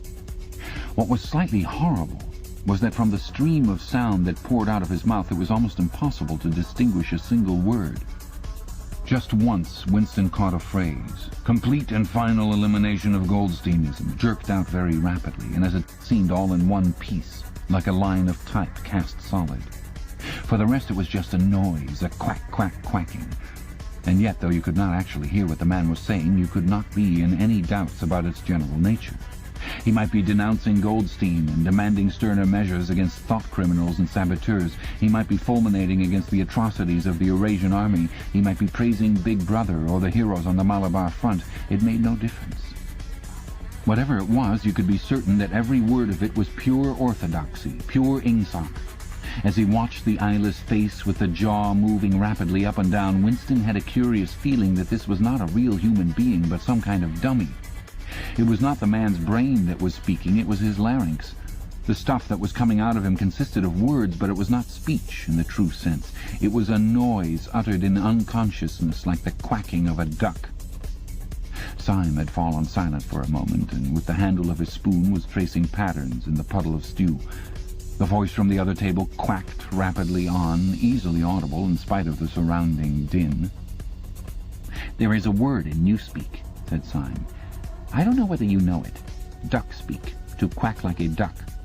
It is one of those interesting words that have two contradictory meanings. Applied to an opponent, it is abuse. Applied to someone you agree with, it is praise." Unquestionably, Syme will be vaporized, Winston thought again. He thought it with a kind of sadness, although well knowing that Syme despised him and slightly disliked him, and was fully capable of denouncing him as a thought criminal if he saw any reason for doing so. There was something subtly wrong with Syme. There was something that he lacked. discretion, aloofness, a sort of saving stupidity. You could not say that he was unorthodox. He believed in the principles of Ingsoc. He venerated Big Brother. He rejoiced over victories. He hated heretics, not merely with sincerity, but with a sort of restless zeal, an up-to-dateness of information which the ordinary party member did not approach. Yet a faint air of disreputability always clung to him. He said things that would have been better unsaid. He had read too many books. He frequented the Chestnut Tree Cafe, haunt of painters and musicians. There was no law, not even an unwritten law, against frequenting the Chestnut Tree Cafe, yet the place was somehow ill-omened. The old, discredited leaders of the party had been used to gather there before they were finally purged. Goldstein himself, it was said, had sometimes been seen there years and decades ago. Syme's fate was not difficult to foresee. And yet it was a fact that if Syme grasped, even for 3 seconds, the nature of his, Winston's, secret opinions, he would betray him instantly to the thought police. So would anybody else, for that matter, but Syme more than most. Zeal was not enough. Orthodoxy was unconsciousness. Syme looked up. "Here comes Parsons," he said. Something in the tone of his voice seemed to add, "that bloody fool." Parsons, Winston's fellow tenant at Victory Mansions, was in fact threading his way across the room, a tubby, middle-sized man with fair hair and a frog-like face. At 35, he was already putting on rolls of fat at neck and waistline, but his movements were brisk and boyish. His whole appearance was that of a little boy grown large, so much so that although he was wearing the regulation overalls, it was almost impossible not to think of him as being dressed in the blue shorts, grey shirt, and red neckerchief of the spies. In visualizing him, one always saw a picture of dimpled knees and sleeves rolled back from pudgy forearms. Parsons did, indeed, invariably revert to shorts when a community hike or any other physical activity gave him an excuse for doing so. He greeted them both with a cheery, "Hello, hello," and sat down at the table, giving off an intense smell of sweat. Beads of moisture stood out all over his pink face. His powers of sweating were extraordinary. At the community center, you could always tell when he had been playing table tennis by the dampness of the bat handle. Syme had produced a strip of paper on which there was a long column of words and was studying it with an ink pencil between his fingers. "Look at him working away in the lunch hour," said Parsons, nudging Winston. "Keenness, eh? What's that you've got there, old boy? Something a bit too brainy for me, I expect. Smith, old boy, I tell you why I'm chasing you. It's that sub you forgot to give me." "Which sub is that?" said Winston, automatically feeling for money. About a quarter of one's salary had to be earmarked for voluntary subscriptions, which were so numerous that it was difficult to keep track of them. "For Hate Week. You know, the house-by-house fund. I'm treasurer for our block. We're making an all-out effort. Going to put on a tremendous show. I tell you, it won't be my fault if old Victory Mansions doesn't have the biggest outfit of flags in the whole street. $2 you promised me." Winston found and handed over 2 creased and filthy notes, which Parsons entered in a small notebook in the neat handwriting of the illiterate. "By the way, old boy," he said, "I hear that little beggar of mine let fly at you with his catapult yesterday. I gave him a good dressing down for it. In fact, I told him I'd take the catapult away if he does it again." "I think he was a little upset at not going to the execution," said Winston. "Oh, well, what I mean to say shows the right spirit, doesn't it? Mischievous little beggars they are, both of them, but talk about keenness. All they think about is the spies, and the war, of course. Do you know what that little girl of mine did last Saturday when her troop was on a hike out Berkhamsted way? She got 2 other girls to go with her, slipped off from the hike, and spent the whole afternoon following a strange man. They kept on his tail for 2 hours right through the woods, and then when they got into Amersham, handed him over to the patrols." "What did they do that for?" said Winston, somewhat taken aback. Parsons went on triumphantly. "My kid made sure he was some kind of enemy agent. Might have been dropped by parachute, for instance. But here's the point, old boy. What do you think put her onto him in the first place? She spotted he was wearing a funny kind of shoes. Said she'd never seen anyone wearing shoes like that before, so the chances were he was a foreigner. Pretty smart for a nipper of 7, eh?" "What happened to the man?" said Winston. "Oh, that I couldn't say, of course, but I wouldn't be altogether surprised if—" Parsons made the motion of aiming a rifle and clicked his tongue for the explosion. "Good," said Syme abstractedly, without looking up from his strip of paper. "Of course, we can't afford to take chances," agreed Winston dutifully. "What I mean to say, there's a war on," said Parsons. As though in confirmation of this, a trumpet call floated from the telescreen just above their heads. However, it was not the proclamation of a military victory this time, but merely an announcement from the Ministry of Plenty. "Comrades!" cried an eager, youthful voice. "Attention, comrades! We have glorious news for you. We have won the battle for production. Returns now completed of the output of all classes of consumption goods show that the standard of living has risen by no less than 20% over the past year. All over Oceania this morning there were irrepressible, spontaneous demonstrations when workers marched out of factories and offices and paraded through the streets with banners voicing their gratitude to Big Brother for the new, happy life which his wise leadership has bestowed upon us. Here are some of the completed figures. Foodstuffs, the phrase, 'our new happy life,' recurred several times. It had been a favorite of late with the Ministry of Plenty. Parsons, his attention caught by the trumpet call, sat listening with a sort of gaping solemnity, a sort of edified boredom. He could not follow the figures, but he was aware that they were in some way a cause for satisfaction. He had lugged out a huge and filthy pipe, which was already half full of charred tobacco. With the tobacco ration at 100 grams a week, it was seldom possible to fill a pipe up to the top. Winston was smoking a Victory cigarette, which he held carefully horizontal. The new ration did not start until tomorrow, and he had only 4 cigarettes left. For the moment he had shut his ears to the remoter noises and was listening to the stuff that streamed out of the telescreen. It appeared that there had even been demonstrations to thank Big Brother for raising the chocolate ration to 20 grams a week. And only yesterday, he reflected, it had been announced that the ration was to be reduced to 20 grams a week. Was it possible that they could swallow that after only 24 hours? Yes, they swallowed it.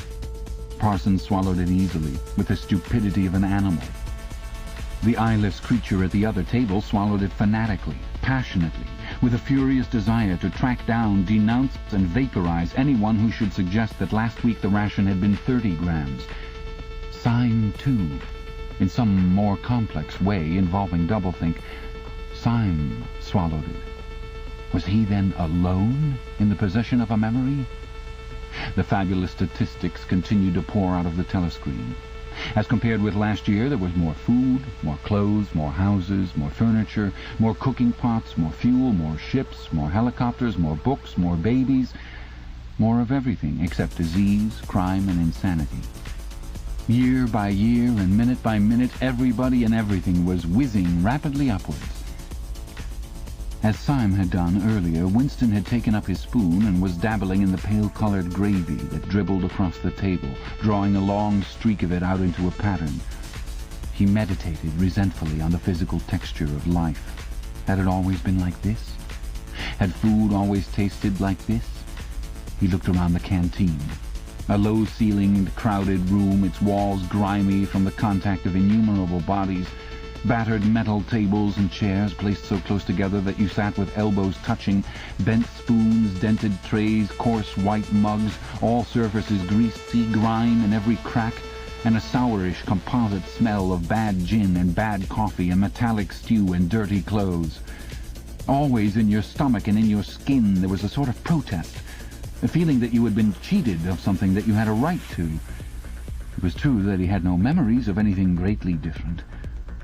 In any time that he could accurately remember, there had never been quite enough to eat. One never had socks or underclothes that were not full of holes. Furniture had always been battered and rickety, rooms underheated, tube trains crowded, houses falling to pieces, bread dark-coloured, tea a rarity, coffee filthy tasting, cigarettes insufficient, nothing cheap and plentiful except synthetic gin.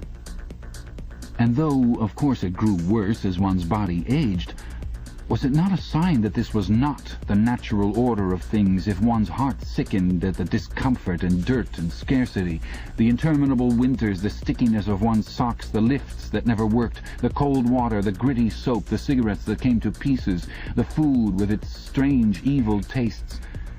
Why should one feel it to be intolerable unless one had some kind of ancestral memory that things had once been different? He looked round the canteen again. Nearly everyone was ugly, and would still have been ugly even if dressed otherwise than in the uniform blue overalls. On the far side of the room, sitting at a table alone, a small, curiously beetle-like man was drinking a cup of coffee, his little eyes darting suspicious glances from side to side. How easy it was, thought Winston, if you did not look about you, to believe that the physical type set up by the party as an ideal, tall, muscular youths and deep-bosomed maidens, blonde-haired, vital, sunburnt, carefree, existed and even predominated. Actually, so far as he could judge, the majority of people in Airstrip 1 were small, dark, and ill-favored. It was curious how that beetle-like type proliferated in the ministries. Little dumpy men, growing stout very early in life, with short legs, swift scuttling movements, and fat, inscrutable faces with very small eyes. It was the type that seemed to flourish best under the dominion of the party. The announcement from the Ministry of Plenty ended on another trumpet call and gave way to tinny music. Parsons, stirred to vague enthusiasm by the bombardment of figures, took his pipe out of his mouth. "The Ministry of Plenty's certainly done a good job this year," he said with a knowing shake of his head. "By the way, Smith, old boy, I suppose you haven't got any razor blades you can let me have?" "Not one," said Winston. "I've been using the same blade for 6 weeks myself." "Ah, well, just thought I'd ask you, old boy." "Sorry," said Winston. The quacking voice from the next table, temporarily silenced during the ministry's announcement, had started up again, as loud as ever. For some reason, Winston suddenly found himself thinking of Mrs. Parsons, with her wispy hair and the dust in the creases of her face. Within 2 years, those children would be denouncing her to the thought police. Mrs. Parsons would be vaporized. Syme would be vaporized. Winston would be vaporized. O'Brien would be vaporized. Parsons, on the other hand, would never be vaporized. The eyeless creature with the quacking voice would never be vaporized. The little beetle-like men who scuttled so nimbly through the labyrinthine corridors of ministries, they too would never be vaporized. And the girl with dark hair, the girl from the fiction department, she would never be vaporized either. It seemed to him that he knew instinctively who would survive and who would perish, though what it was that made for survival, it was not easy to say. At this moment he was dragged out of his reverie with a violent jerk. The girl at the next table had turned partly round and was looking at him. It was the girl with dark hair. She was looking at him in a sidelong way, but with curious intensity. The instant that she caught his eye, she looked away again. The sweat started out on Winston's backbone. A horrible pang of terror went through him. It was gone almost at once, but it left a sort of nagging uneasiness behind. Why was she watching him? Why did she keep following him about? Unfortunately, he could not remember whether she had already been at the table when he arrived, or had come there afterwards.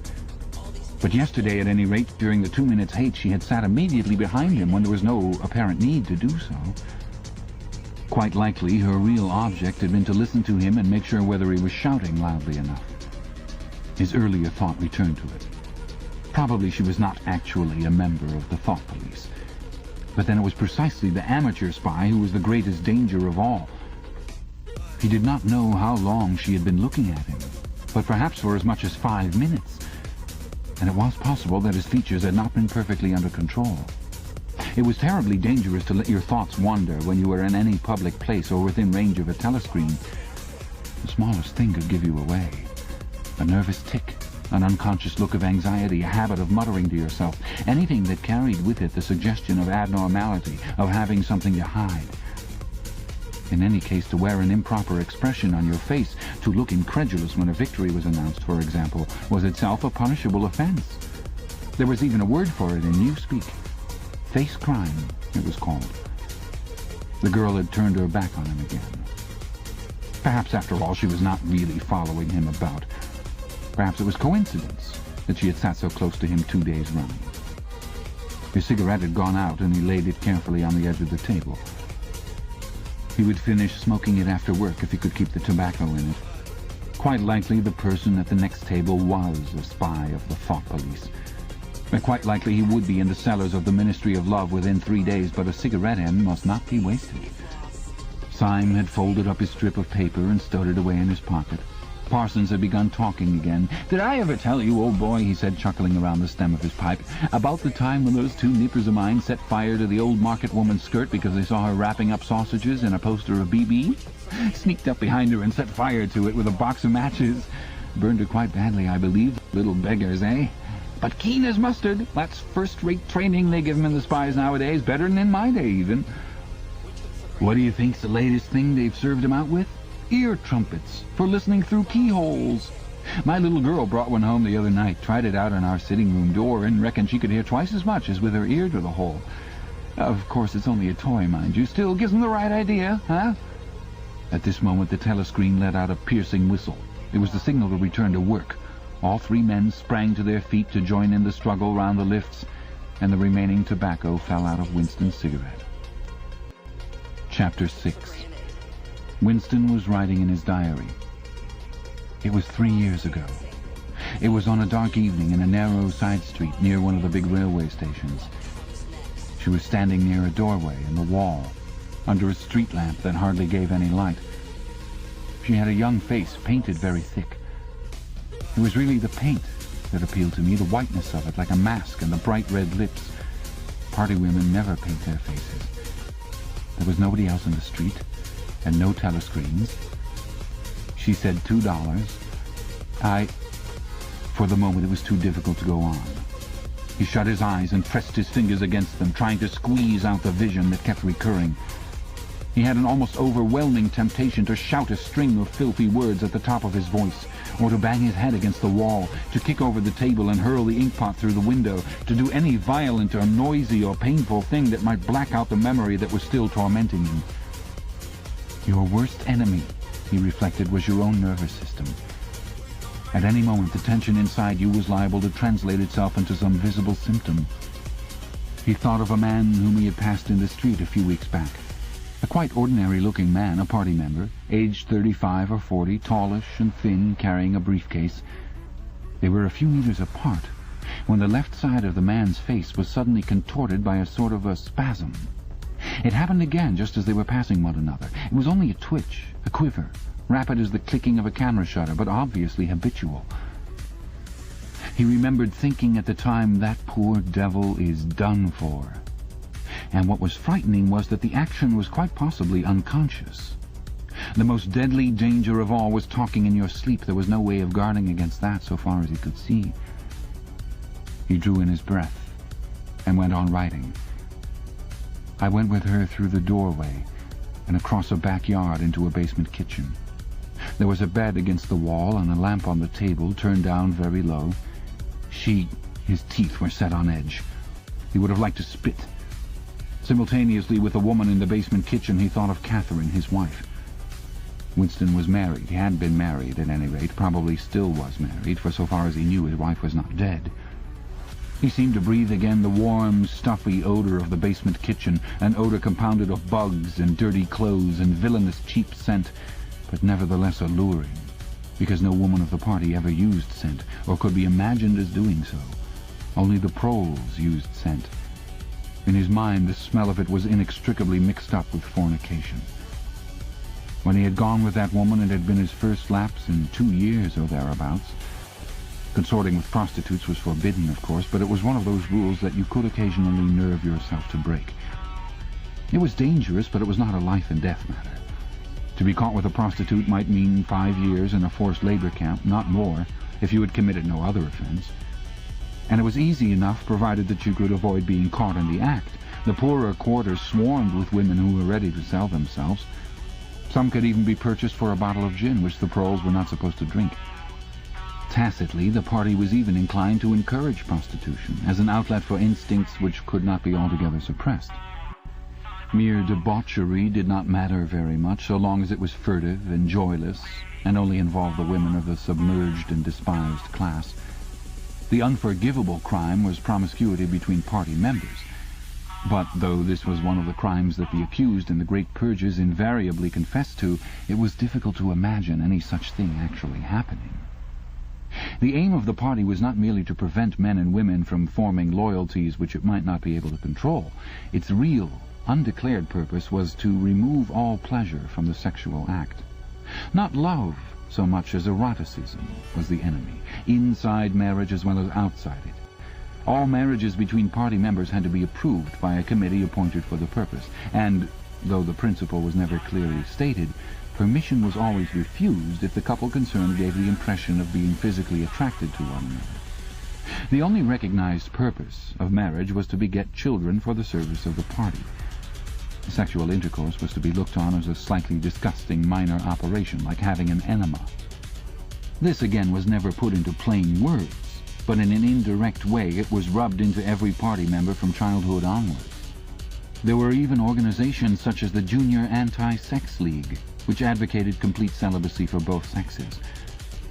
All children were to be begotten by artificial insemination, artsem it was called in newspeak, and brought up in public institutions. This, Winston was aware, was not meant altogether seriously, but somehow it fitted in with the general ideology of the party. The party was trying to kill the sex instinct, or if it could not be killed, then to distort it and dirty it. He did not know why this was so, but it seemed natural that it should be so, and so far as the women were concerned, the party's efforts were largely successful. He thought again of Catherine. It must be 9, 10, nearly 11 years since they had parted. He was curious how seldom he thought of her. For days at a time he was capable of forgetting that he had ever been married. They had only been together for about 15 months. The party did not permit divorce, but it rather encouraged separation in cases where there were no children. Catherine was a tall, fair-haired girl, very straight, with splendid movements.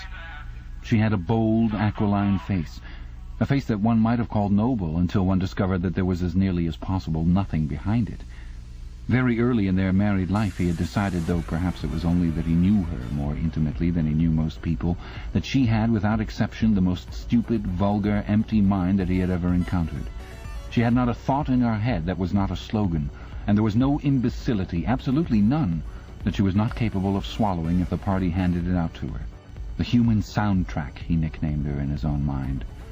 Yet he could have endured living with her, if it had not been for just one thing: sex. As soon as he touched her, she seemed to wince and stiffen. To embrace her was like embracing a jointed wooden image.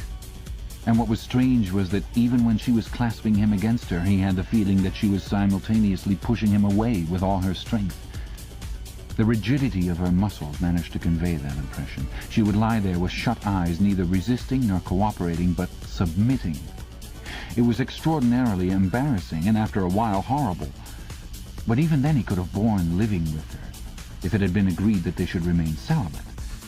But curiously enough, it was Catherine who refused this. They must, she said, produce a child if they could. So the performance continued to happen once a week, quite regularly, whenever it was not impossible. She used even to remind him of it in the morning as something which had to be done that evening and which must not be forgotten. She had two names for it. One was making a baby, and the other was our duty to the party. Yes, she had actually used that phrase. Quite soon he grew to have a feeling of positive dread when the appointed day came round. But luckily no child appeared, and in the end she agreed to give up trying, and soon afterwards they parted. Winston sighed inaudibly.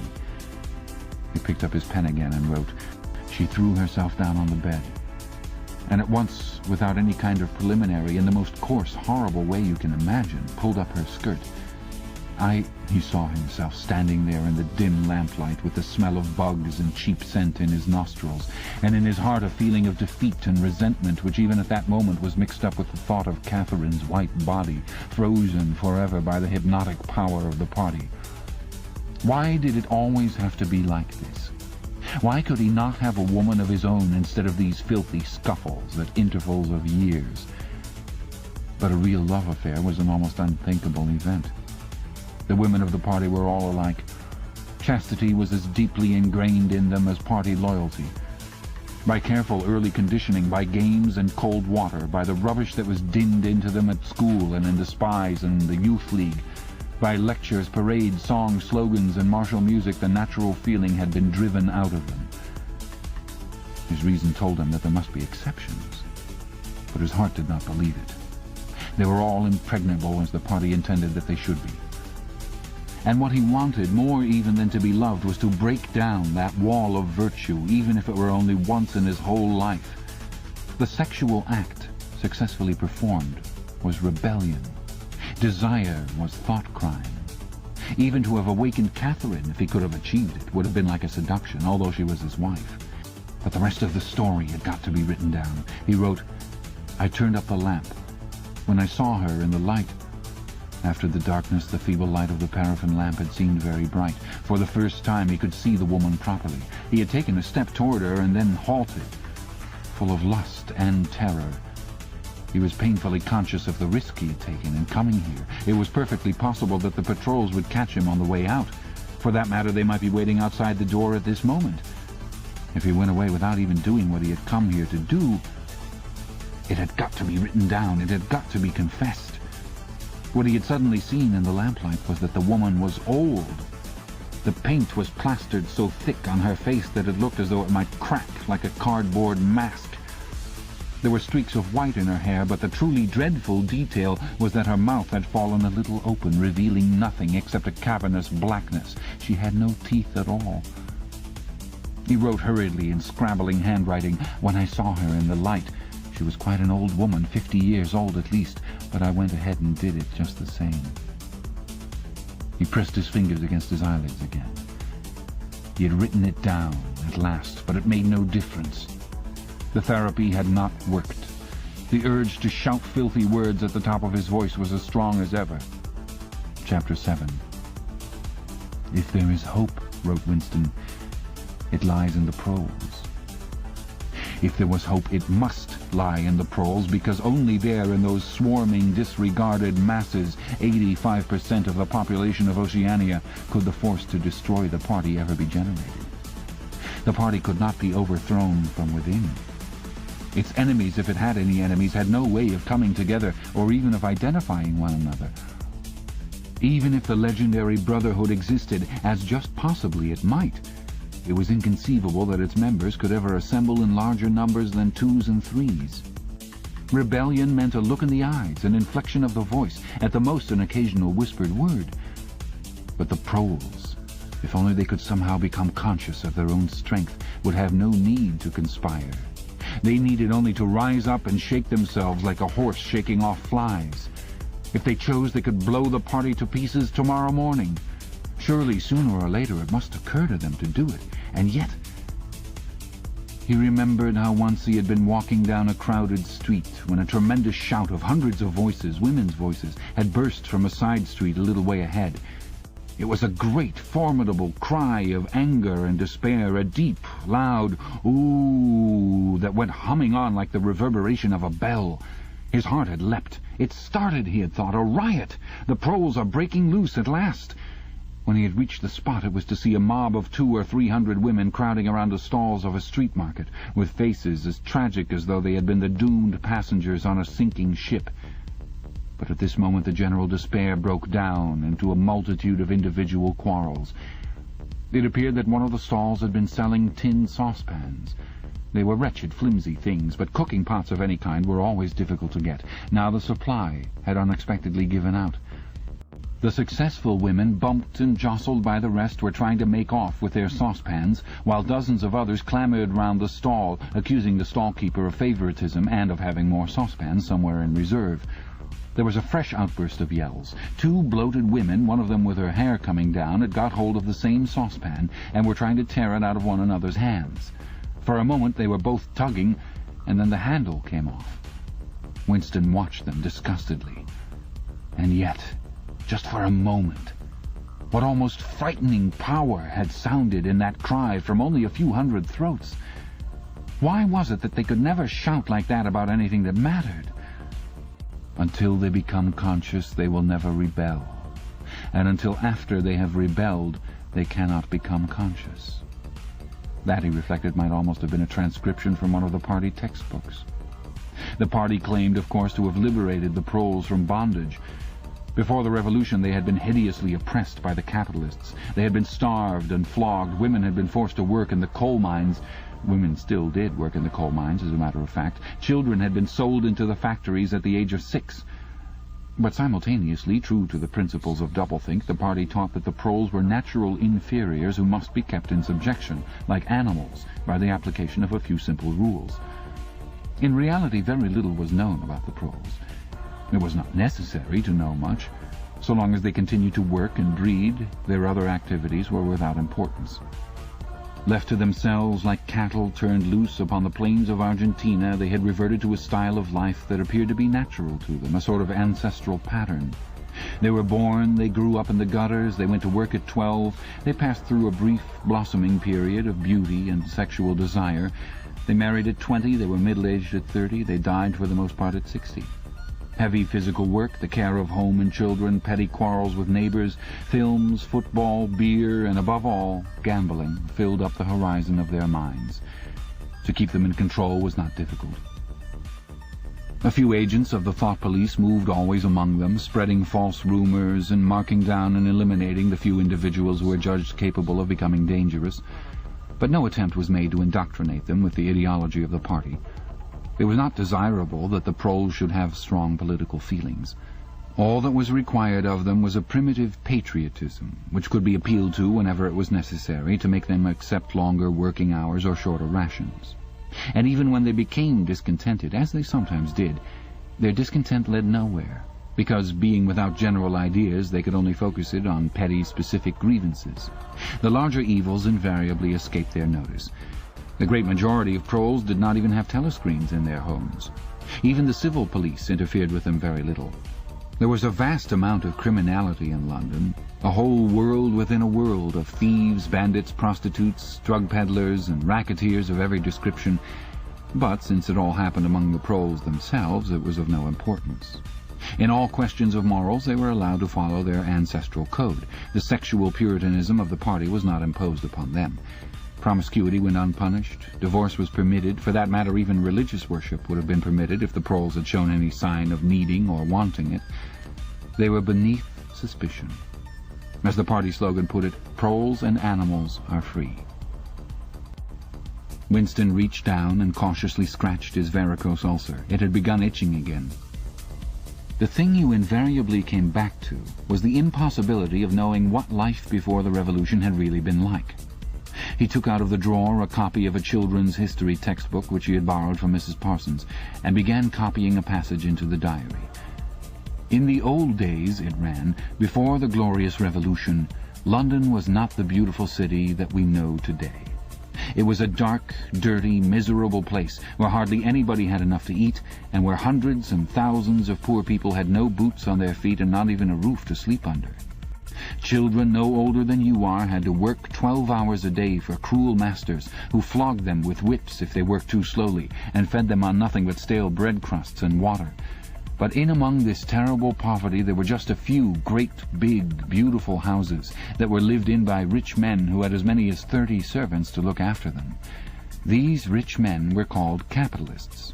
They were fat, ugly men with wicked faces like the one in the picture on the opposite page. You can see that he is dressed in a long black coat, which was called a frock coat, and a queer, shiny hat shaped like a stovepipe, which was called a top hat. This was the uniform of the capitalists, and no one else was allowed to wear it. The capitalists owned everything in the world, and everyone else was their slave. They owned all the land, all the houses, all the factories, and all the money. If anyone disobeyed them, they could throw him into prison, or they could take his job away and starve him to death. When any ordinary person spoke to a capitalist, he had to cringe and bow to him and take off his cap and address him as Sir. The chief of all the capitalists was called the King, but he knew the rest of the catalogue. There would be mention of the bishops in their lawn sleeves, the judges in their ermine robes, the pillory, the stocks, the treadmill, the cat-o'-nine-tails, the Lord Mayor's banquet, and the practice of kissing the Pope's toe. There was also something called the jus primae noctis, which would probably not be mentioned in a textbook for children. It was the law by which every capitalist had the right to sleep with any woman working in one of his factories. How could you tell how much of it was lies? It might be true that the average human being was better off now than he had been before the revolution. The only evidence to the contrary was the mute protest in your own bones, the instinctive feeling that the conditions you lived in were intolerable and that at some other time they must have been different. It struck him that the truly characteristic thing about modern life was not its cruelty and insecurity, but simply its bareness, its dinginess, its listlessness. Life, if you looked about you, bore no resemblance not only to the lies that streamed out of the telescreens, but even to the ideals that the party was trying to achieve. Great areas of it, even for a party member, were neutral and non-political, a matter of slogging through dreary jobs, fighting for a place on the tube, darning a worn-out sock, cadging a saccharin tablet, saving a cigarette end. The ideal set up by the party was something huge, terrible, and glittering. A world of steel and concrete, of monstrous machines and terrifying weapons. A nation of warriors and fanatics marching forward in perfect unity, all thinking the same thoughts and shouting the same slogans, perpetually working, fighting, triumphing, persecuting. 300 million people, all with the same face. The reality was decaying, dingy cities where underfed people shuffled to and fro in leaky shoes, in patched-up 19th-century houses that smelt always of cabbage and bad lavatories. He seemed to see a vision of London, vast and ruinous, city of 1,000,000 dustbins, and mixed up with it was a picture of Mrs. Parsons, a woman with lined face and wispy hair, fiddling helplessly with a blocked wastepipe.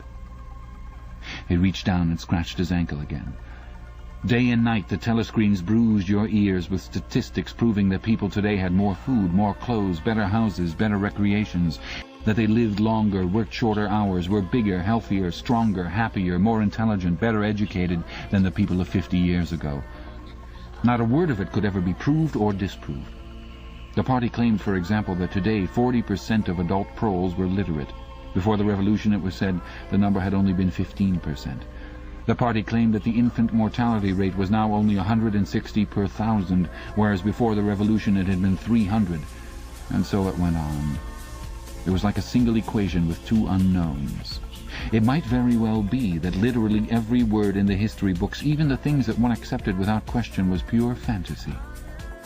For all he knew, there might never have been any such law as the jus prime noctis, or any such creature as a capitalist, or any such garment as a top hat.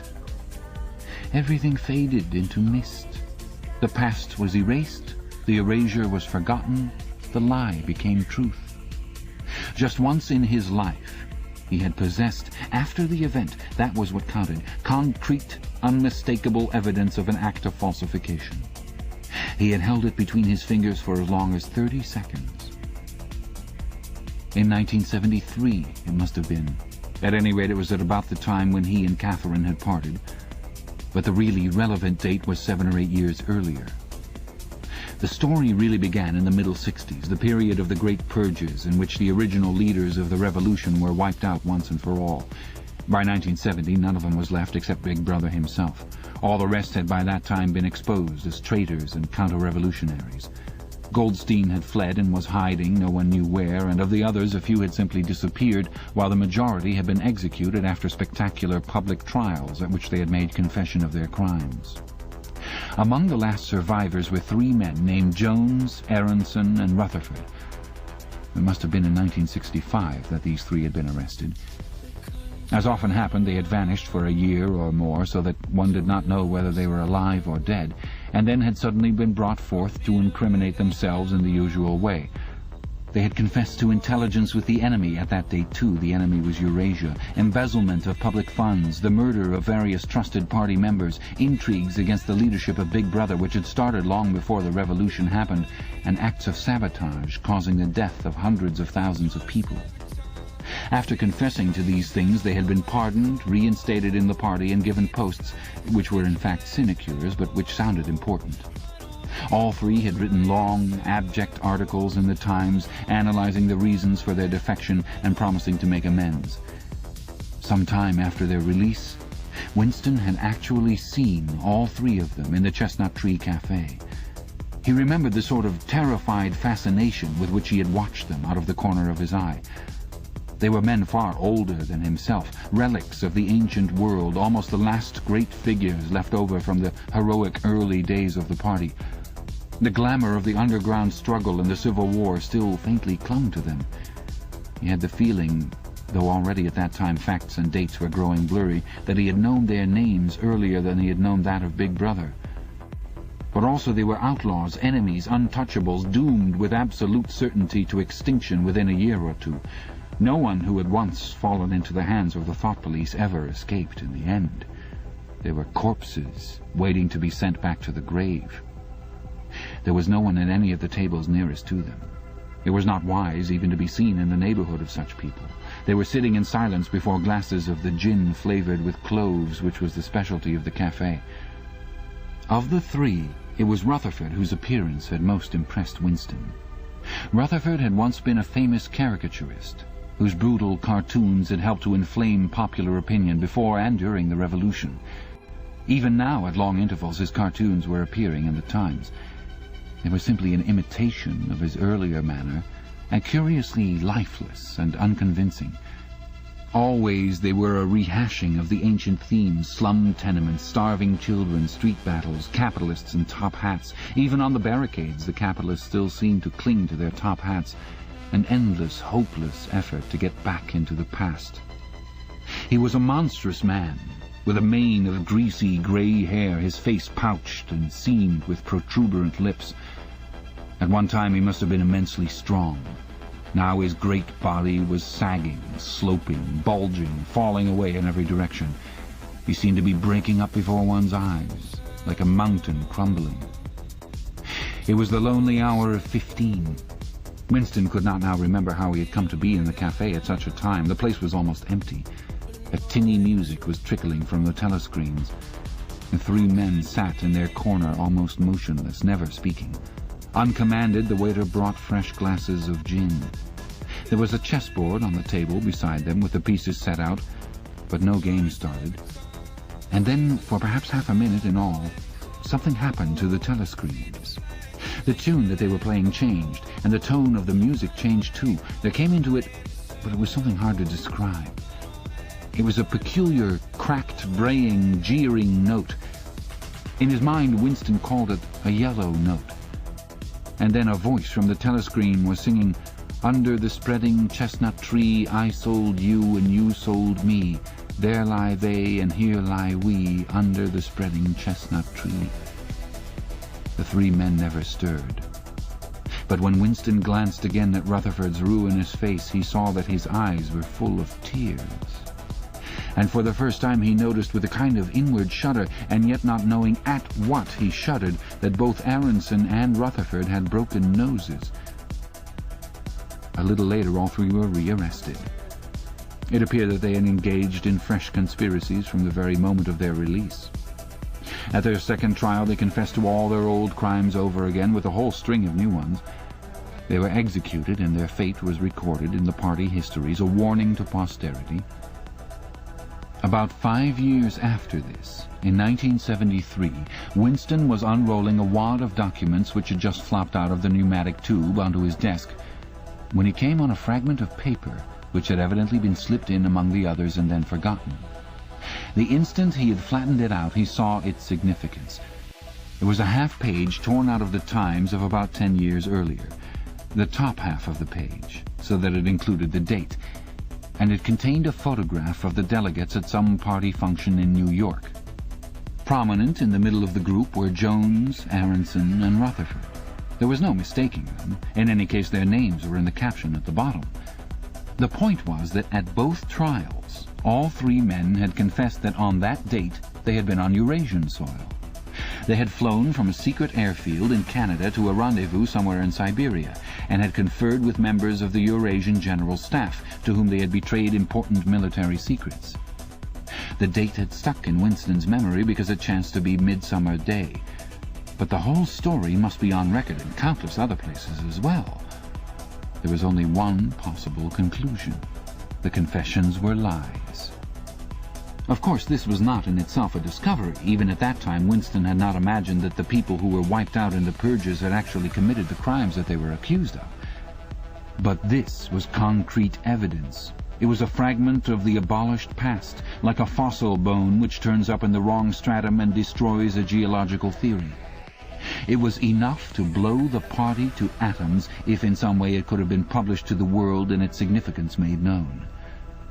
He had gone straight on working. As soon as he saw what the photograph was and what it meant, he had covered it up with another sheet of paper. Luckily, when he unrolled it, it had been upside down from the point of view of the telescreen. He took his scribbling pad on his knee and pushed back his chair so as to get as far away from the telescreen as possible. To keep your face expressionless was not difficult, and even your breathing could be controlled with an effort. But you could not control the beating of your heart, and the telescreen was quite delicate enough to pick it up. He let what he judged to be 10 minutes go by, tormented all the while by the fear that some accident, a sudden draught blowing across his desk, for instance, would betray him. Then, without uncovering it again, he dropped the photograph into the memory hole, along with some other waste papers. Within another minute, perhaps, it would have crumbled into ashes. That was 11 years ago. Today, probably, he would have kept that photograph. It was curious that the fact of having held it in his fingers seemed to him to make a difference, even now, when the photograph itself, as well as the event it recorded, was only memory. Was the party's hold upon the past less strong, he wondered, because a piece of evidence which existed no longer had once existed? But today, supposing that it could be somehow resurrected from its ashes, the photograph might not even be evidence. Already at the time when he made his discovery, Oceania was no longer at war with Eurasia, and it must have been to the agents of Eurasia that the 3 dead men had betrayed their country.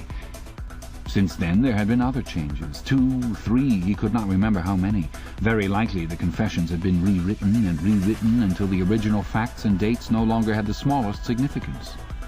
The past not only changed, but changed continuously.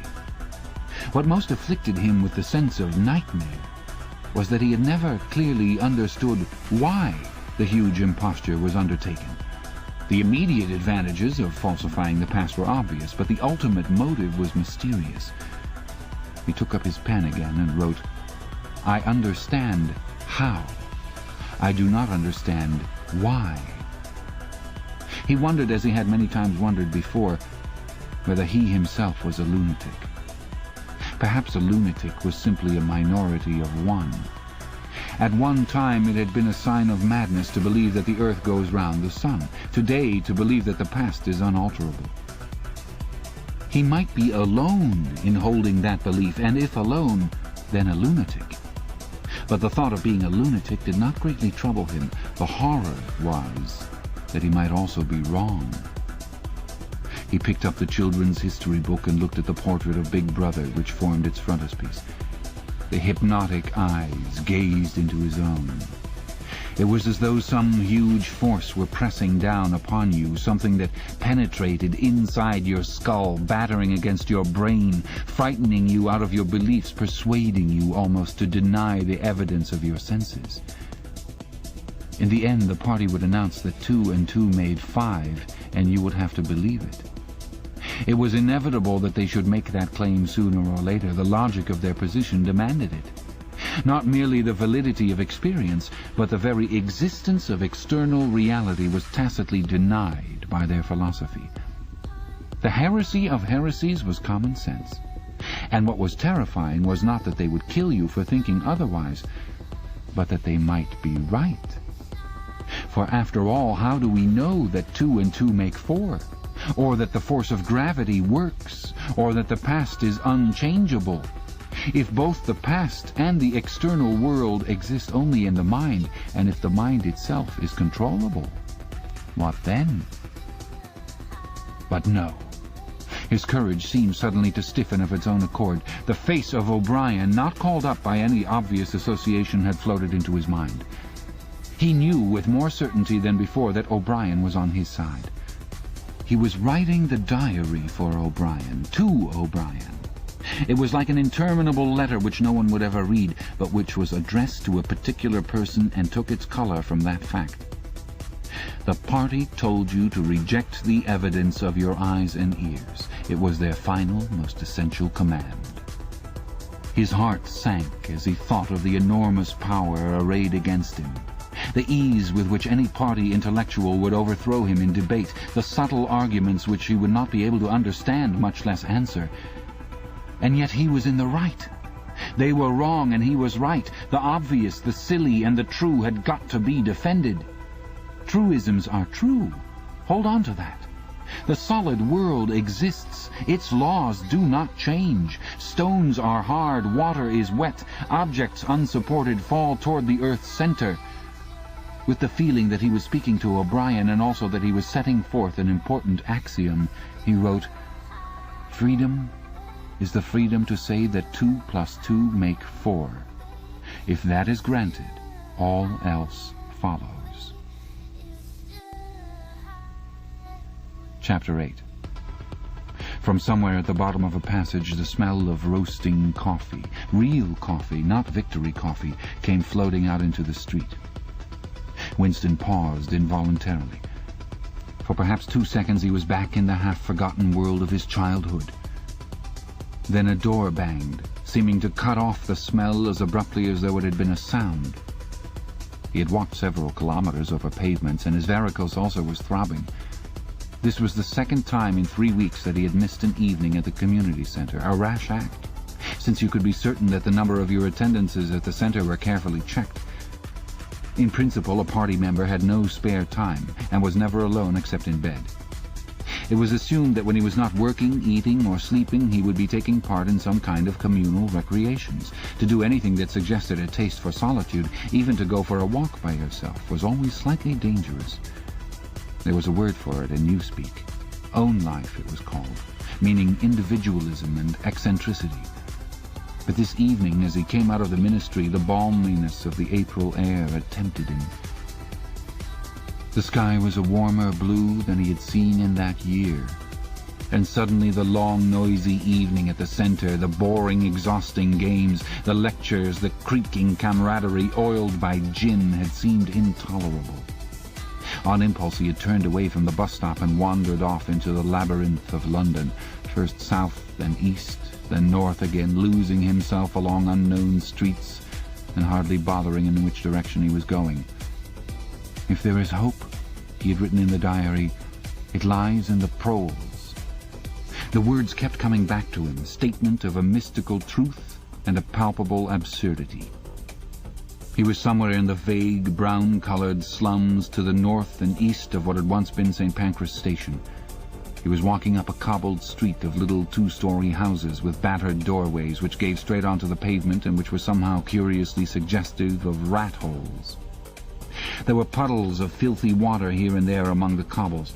In and out of the dark doorways and down narrow alleyways that branched off on either side, people swarmed in astonishing numbers, girls in full bloom with crudely lipstick mouths, and youths who chased the girls, and swollen, waddling women who showed you what the girls would be like in 10 years' time, and old, bent creatures shuffling along on splayed feet, and ragged, barefooted children who played in puddles and then scattered at angry yells from their mothers. Perhaps a quarter of the windows in the street were broken and boarded up. Most of the people paid no attention to Winston. A few eyed him with a sort of guarded curiosity. 2 monstrous women with brick-red forearms folded across their aprons were talking outside a doorway. Winston caught scraps of conversation as he approached. "Yes," I says to her, "that's all very well," I says, "but if you'd been in my place you'd have done the same as what I done. It's easy to criticize," I says, "but you ain't got the same problems as what I got." "Ah," says the other, "that's just it. That's just where it is." The strident voices stopped abruptly.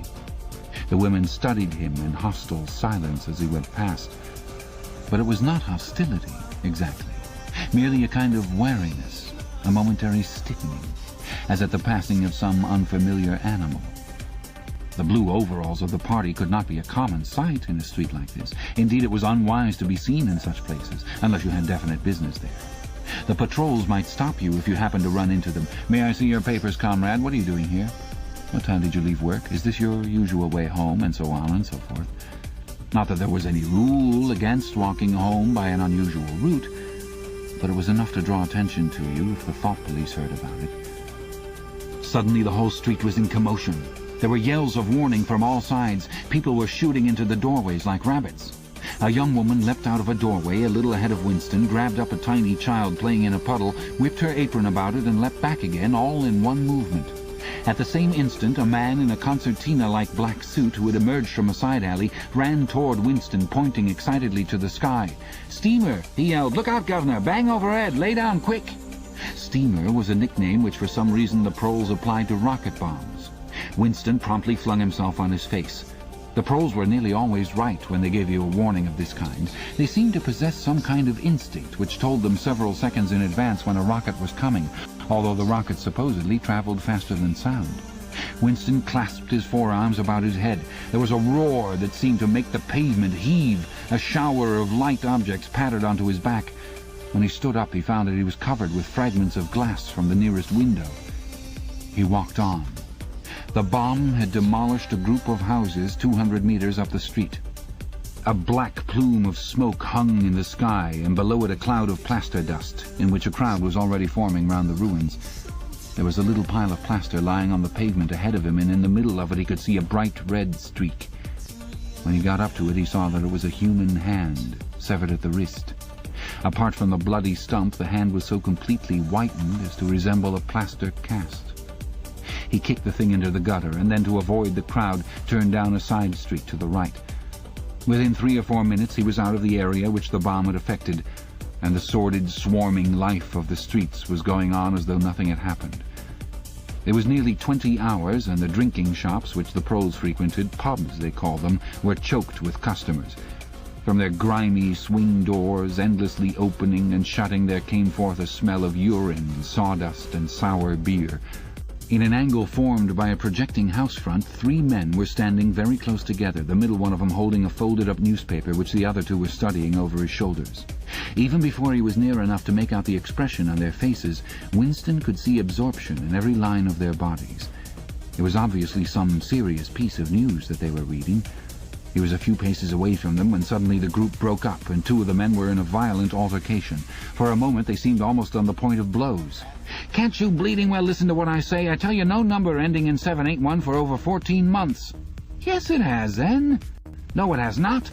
Back home I got the whole lot of 'em for over 2 years wrote down on a piece of paper. I takes 'em down, regular as the clock, and I tell you no number ending in 7. Yes, a 7 has one.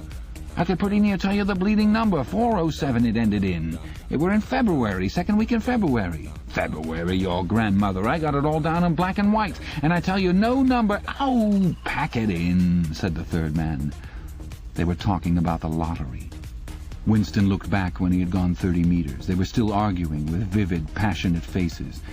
The lottery, with its weekly payout of enormous prizes, was the one public event to which the proles paid serious attention.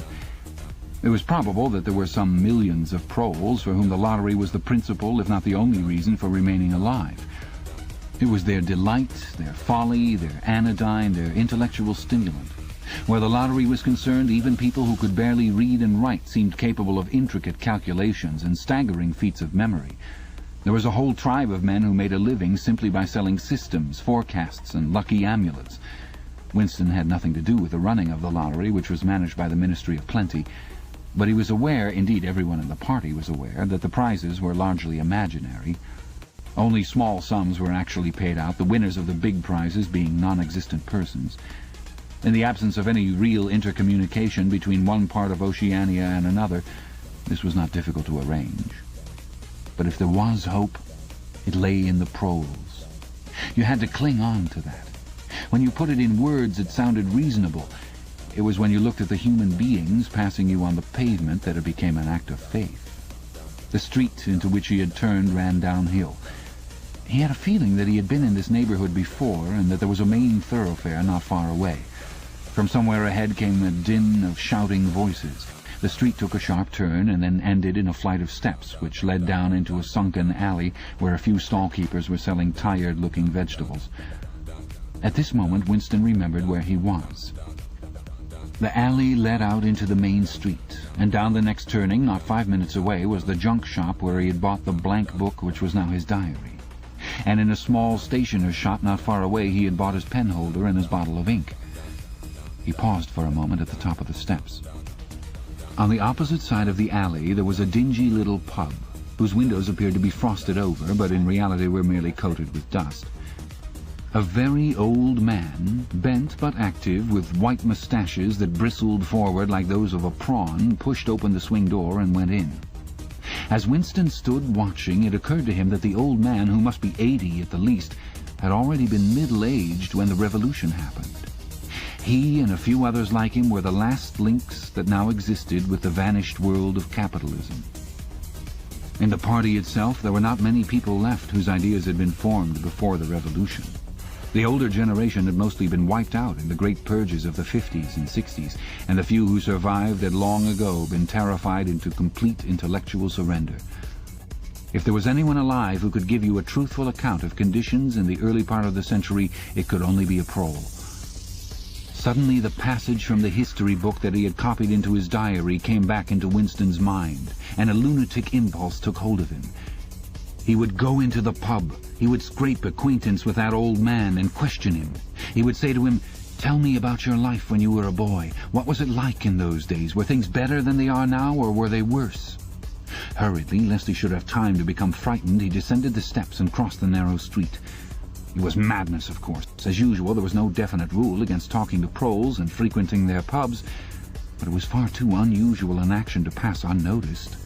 If the patrols appeared, he might plead an attack of faintness, but it was not likely that they would believe him. He pushed open the door, and a hideous, cheesy smell of sour beer hit him in the face. As he entered, the din of voices dropped to about half its volume. Behind his back, he could feel everyone eyeing his blue overalls. A game of darts, which was going on at the other end of the room, interrupted itself for perhaps as much as 30 seconds.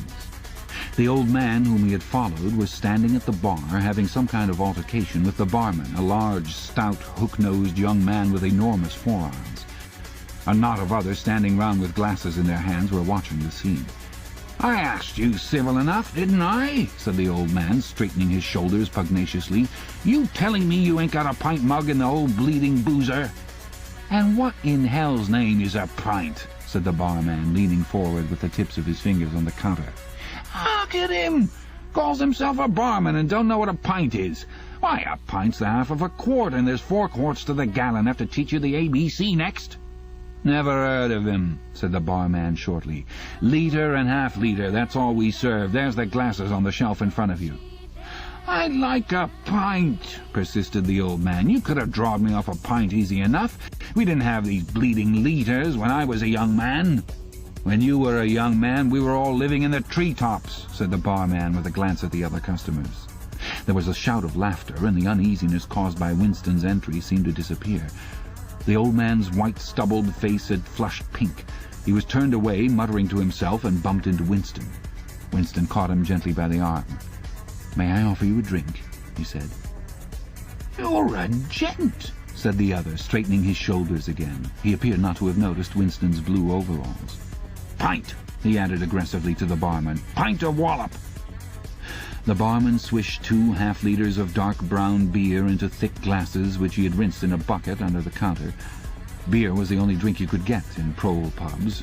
The proles were not supposed to drink gin, though in practice they could get hold of it easily enough.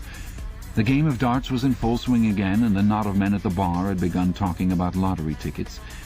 Winston's presence was forgotten for a moment. There was a deal table under the window where he and the old man could talk without fear of being overheard. It was horribly dangerous. But at any rate there was no telescreen in the room, a point he had made sure of as soon as he came in. "He could have drawed me off a pint," grumbled the old man as he settled down behind his glass. "A half-litre ain't enough. It don't satisfy, and a whole litre's too much. It starts my bladder running, let alone the price."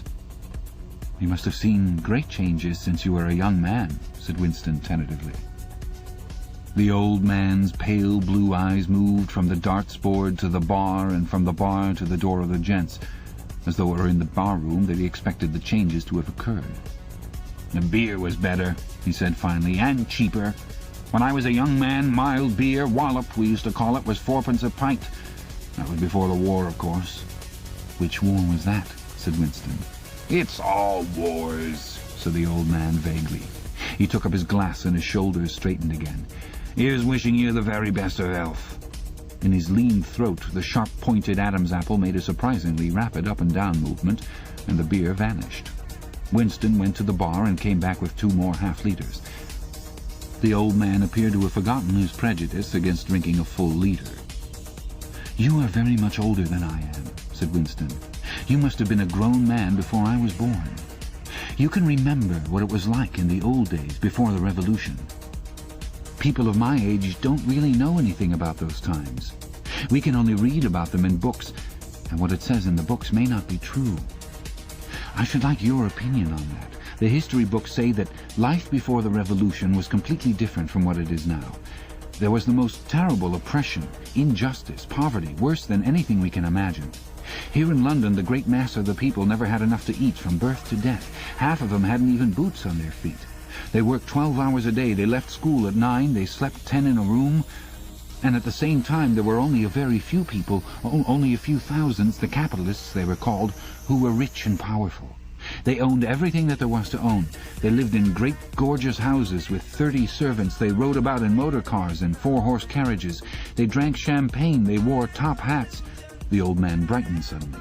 "Top hats," he said. "Funny you should mention 'em. The same thing come into my head only yesterday. I don't know why, I was just thinking I ain't seen a top hat in years. Gone right out, they have. The last time I worn one was at my sister-in-law's funeral. And that was, well, I couldn't give you the date, but it must have been 50 years ago. Of course, it was only hired for the occasion, you understand." It isn't very important about the top hats," said Winston patiently. "The point is, these capitalists, they and a few lawyers and priests and so forth who lived on them, were the lords of the earth. Everything existed for their benefit. You, the ordinary people, the workers, were their slaves. They could do what they liked with you. They could ship you off to Canada like cattle. They could sleep with your daughters if they chose. They could order you to be flogged with something called a cat-o'-nine-tails. You had to take your cap off when you passed them. Every capitalist went about with a gang of lackeys who—" The old man brightened again. "Lackeys," he said. "Now there's a word I ain't heard ever since so long. Lackeys. That regular takes me back, that does. I recollect, donkeys years ago, I used to sometimes go to Hyde Park of a Sunday afternoon to hear the blokes making speeches. Salvation Army, Roman Catholics, Jews, Indians, all sorts there was. And there was one bloke, well, I couldn't give you his name, but a real powerful speaker he was. He didn't half give it to him. Lackeys, he says, lackeys of the bourgeoisie, flunkies of the ruling class, parasites, that was another of them, and hyenas. He definitely called them hyenas. Of course, he was referring to the Labour Party, you understand." Winston had the feeling that they were talking at cross purposes. "What I really wanted to know was this," he said. "Do you feel that you have more freedom now than you had in those days? Are you treated more like a human being? In the old days, the rich people, the people at the top—" "The House of Lords," put in the old man reminiscently. "The House of Lords, if you like. What I'm asking is, were these people able to treat you as an inferior simply because they were rich and you were poor? Is it a fact, for instance, that you had to call them sir and take off your cap when you passed them?" The old man appeared to think deeply. He drank off about a quarter of his beer before answering. "Yes," he said. "They liked you to touch your cap to 'em. It showed respect like. I didn't agree with it myself, but I'd done it often enough. Had to, as you might say." "And was it usual— I'm only quoting what I've read in history books— was it usual for these people and their servants to push you off the pavement into the gutter?" "One of 'em pushed me once," said the old man. "I recollect it as if it were yesterday. It was boat race night. Terrible rowdy they used to get on boat race night, and I bumps into a young bloke on Shaftesbury Avenue. Quite the gent he was, dress shirt, top hat, black overcoat. He was kind of zigzagging across the pavement, and I bumps into him accidental-like. He says, 'Why can't you look where you're going?' he says. I says, 'D'you think you bought the bleeding pavement?' He says, 'I twist your bloody head off if you get fresh with me.' I says, 'You're drunk. I'll give you in charge in half a minute,' I says. And if you'll believe me, he puts his hand on my chest and gives me a shove as pretty near sent me under the wheels of a bus. Well, I was young in them days, and I was going to have fetched him one, only—" A sense of helplessness took hold of Winston. The old man's memory was nothing but a rubbish heap of details. One could question him all day without getting any real information. The party histories might still be true after a fashion. They might even be completely true. He made a last attempt. "Perhaps I have not made myself clear," he said. "What I'm trying to say is this. You have been alive a very long time. You lived half your life before the Revolution. In 1925, for instance, you were already grown up. Would you say, from what you can remember, that life in 1925 was better than it is now, or worse? If you could choose, would you prefer to live then or now?" The old man looked meditatively at the darts board. He finished up his beer more slowly than before. When he spoke, it was with a tolerant, philosophic air, as though the beer had mellowed him. "I know what you'd expect me to say," he said. "You expect me to say as I'd sooner be young again. Most people would say they'd sooner be young if you asked them. You got your health and strength when you're young. When you get to my time of life, you ain't never well. I suffer something wicked from my feet, and my bladder's just terrible. 6 and 7 times a night it has me out of bed. On the other hand, there's great advantages in being an old man. You ain't got the same worries. No truck with women, and that's a great thing. I ain't had a woman for near on 30 year, if you'd credit me, nor wanted to, what's more." Winston sat back against the windowsill. There was no use going on. He was about to buy some more beer when the old man suddenly got up and shuffled rapidly into the stinking urinal at the side of the room. The extra half-liter was already working on him. Winston sat for a minute or two gazing at his empty glass, and hardly noticed when his feet carried him out into the street again. Within 20 years at the most, he reflected, the huge and simple question, was life better before the revolution than it is now, would have ceased once and for all to be answerable. But in effect it was unanswerable even now, since the few scattered survivors from the ancient world were incapable of comparing one age with another. They remembered a million useless things, a quarrel with a workmate, a hunt for a lost bicycle pump, the expression on a long-dead sister's face, the swirls of dust on a windy morning 70 years ago. But all the relevant facts were outside the range of their vision. They were like the ant, which can see small objects but not large ones. And when memory failed and written records were falsified, when that happened, the claim of the party to have improved the conditions of human life had got to be accepted, because there did not exist, and never again could exist, any standard against which it could be tested. At this moment his train of thought stopped abruptly. He halted and looked up. It was in a narrow street with a few dark little shops interspersed among dwelling houses. Immediately above his head there hung 3 discoloured metal balls, which looked as if they had once been gilded. He seemed to know the place. Of course! He was standing outside the junk shop where he had bought the diary. A twinge of fear went through him. It had been a sufficiently rash act to buy the book in the beginning, and he had sworn never to come near the place again. And yet the instant that he allowed his thoughts to wander, his feet had brought him back here of their own accord. It was precisely against suicidal impulses of this kind that he had hoped to guard himself by opening the diary. At the same time, he noticed that although it was nearly 21 hours, the shop was still open. With the feeling that he would be less conspicuous inside than hanging about on the pavement, he stepped through the doorway. If questioned, he could plausibly say that he was trying to buy razor blades. The proprietor had just lighted a hanging oil lamp which gave off an unclean but friendly smell. He was a man of perhaps 60, frail and bowed, with a long, benevolent nose and mild eyes distorted by thick spectacles.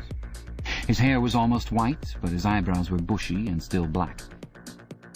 His spectacles, his gentle, fussy movements, and the fact that he was wearing an aged jacket of black velvet gave him a vague air of intellectuality, as though he had been some kind of literary man, or perhaps a musician. His voice was soft, as though faded, and his accent less debased than that of the majority of proles. "I recognized you on the pavement," he said immediately. "You're the gentleman that bought the young lady's keepsake album. That was a beautiful bit of paper, that was.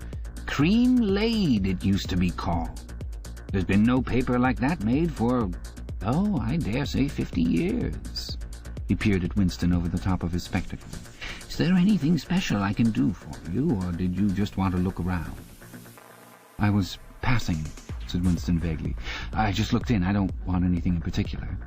"It's just as well," said the other, "because I don't suppose I could have satisfied you." He made an apologetic gesture with his soft-palmed hand.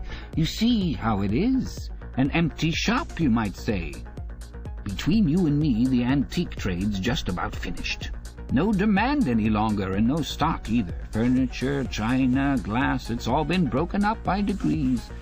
And of course the metal stuff's mostly been melted down. I haven't seen a brass candlestick in years." The tiny interior of the shop was in fact uncomfortably full, but there was almost nothing in it of the slightest value. The floor space was very restricted because all round the walls were stacked innumerable dusty picture frames. In the window there were trays of nuts and bolts, worn-out chisels, penknives with broken blades, tarnished watches that did not even pretend to be in going order, and other miscellaneous rubbish.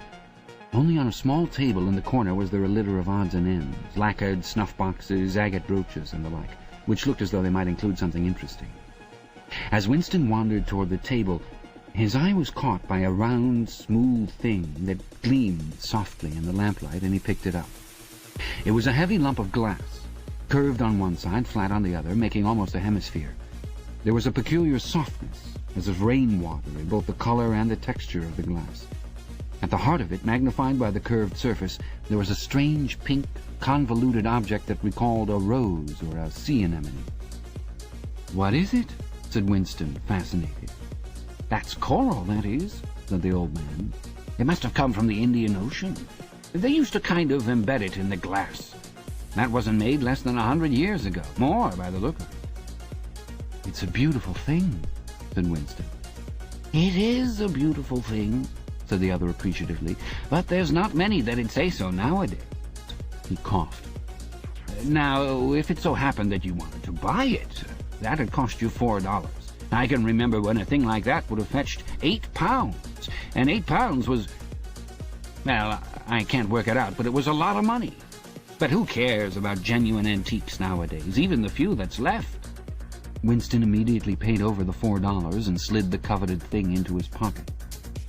What appealed to him about it was not so much its beauty, as the air it seemed to possess of belonging to an age quite different from the present one. The soft, rain-watery glass was not like any glass that he had ever seen. The thing was doubly attractive because of its apparent uselessness, though he could guess that it must once have been intended as a paperweight. It was very heavy in his pocket, but fortunately it did not make much of a ball. It was a queer thing, even a compromising thing, for a party member to have in his possession.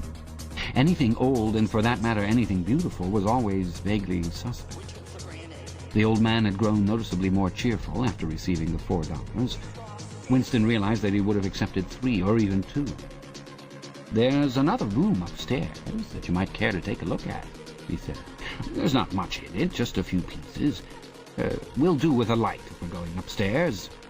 He lit another lamp and with bowed back led the way slowly up the steep and worn stairs and along a tiny passage into a room which did not give on the street, but looked out on a cobbled yard and a forest of chimney pots. Winston noticed that the furniture was still arranged as though the room were meant to be lived in. There was a strip of carpet on the floor, a picture or two on the walls, and a deep, slatternly armchair drawn up to the fireplace. An old-fashioned glass clock with a 12-hour face was ticking away on the mantelpiece. Under the window and occupying nearly a quarter of the room was an enormous bed with a mattress still on it. "We lived here till my wife died," said the old man, half apologetically. "I'm selling the furniture off by little and little. Now, that's a beautiful mahogany bed, or at least it would be if you could get the bugs out of it, but I dare say you'd find it a little bit cumbersome." He was holding the lamp high up, so as to illumine the whole room, and in the warm, dim light the place looked curiously inviting. The thought flitted through Winston's mind that it would probably be quite easy to rent the room for a few dollars a week, if he dared to take the risk. It was a wild, impossible notion, to be abandoned as soon as thought of. But the room had awakened in him a sort of nostalgia, a sort of ancestral memory. It seemed to him that he knew exactly what it felt like to sit in a room like this, in an armchair beside an open fire with your feet in the fender and a kettle on the hob, utterly alone, utterly secure, with nobody watching you, no voice pursuing you, no sound except the singing of the kettle and the friendly ticking of the clock. "There's no telescreen," he could not help murmuring. "Ah," said the old man, "I never had one of those things. Too expensive. And I never seem to feel the need of it somehow. Now, that's a nice gate-leg table in the corner there, though of course you'd have to put new hinges on it if you wanted to use the flaps." There was a small bookcase in the other corner, and Winston had already gravitated toward it. It contained nothing but rubbish. The hunting down and destruction of books had been done with the same thoroughness in the prole quarters as everywhere else. It was very unlikely that there existed anywhere in Oceania a copy of a book printed earlier than 1960. The old man, still carrying the lamp, was standing in front of a picture in a rosewood frame, which hung on the other side of the fireplace opposite the bed. "Now, you happen to be interested in old prints at all?" he began delicately. Winston came across to examine the picture. It was a steel engraving of an oval building with rectangular windows and a small tower in front. There was a railing running round the building, and at the rear end there was what appeared to be a statue. Winston gazed at it for some moments. It seemed vaguely familiar, though he did not remember the statue. "The frame's fixed to the wall," said the old man, "but I could unscrew it for you, I dare say." "I know that building," said Winston finally. "It's a ruin now. It's in the middle of the street outside the Palace of Justice." "That's right, outside the law court. It was bombed in... many years ago. It was a church at one time. St. Clement's Dane, its name was." He smiled apologetically, as though conscious of saying something slightly ridiculous, and added, "Oranges and lemons, say the bells of St. Clement's." "What's that?" said Winston. "Oh, oranges and lemons, say the bells of St. Clement's. That was a rhyme we had when I was a little boy. How it goes on, I don't remember, but I do know it ended up, here comes a candle to light you to bed. Here comes a chopper to chop off your head. It was a kind of dance. They held out their arms for you to pass under, and when they came to here comes a chopper to chop off your head, they brought their arms down and caught you. It was just names of churches. All the London churches were in it. All the principal ones, that is." Winston wondered vaguely to what century the church belonged. It was always difficult to determine the age of a London building. Anything large and impressive, if it was reasonably new in appearance, was automatically claimed as having been built since the Revolution, while anything that was obviously of earlier date was ascribed to some dim period called the Middle Ages. The centuries of capitalism were held to have produced nothing of any value. One could not learn history from architecture any more than one could learn it from books. Statues, inscriptions, memorial stones, the names of streets, anything that might throw light upon the past had been systematically altered. "I never knew it had been a church," he said. "There's a lot of them left, really," said the old man, "although they've been put to other uses. Now, how did that rhyme go? I've got it. Oranges and lemons, say the bells of St. Clement's. You owe me 3 farthings, say the bells of St. Martin's." There, now that's as far as I can get. A farthing, that was a small copper coin, looked something like a cent. "Where was St. Martin's?" said Winston. "St. Martin's? Well, that's still standing. It's in Victory Square, alongside the picture gallery. A building with a kind of triangular porch and pillars in front and a big flight of steps." Winston knew the place well. It was a museum used for propaganda displays of various kinds, scale models of rocket bombs and floating fortresses, waxwork tableaus illustrating enemy atrocities and the like.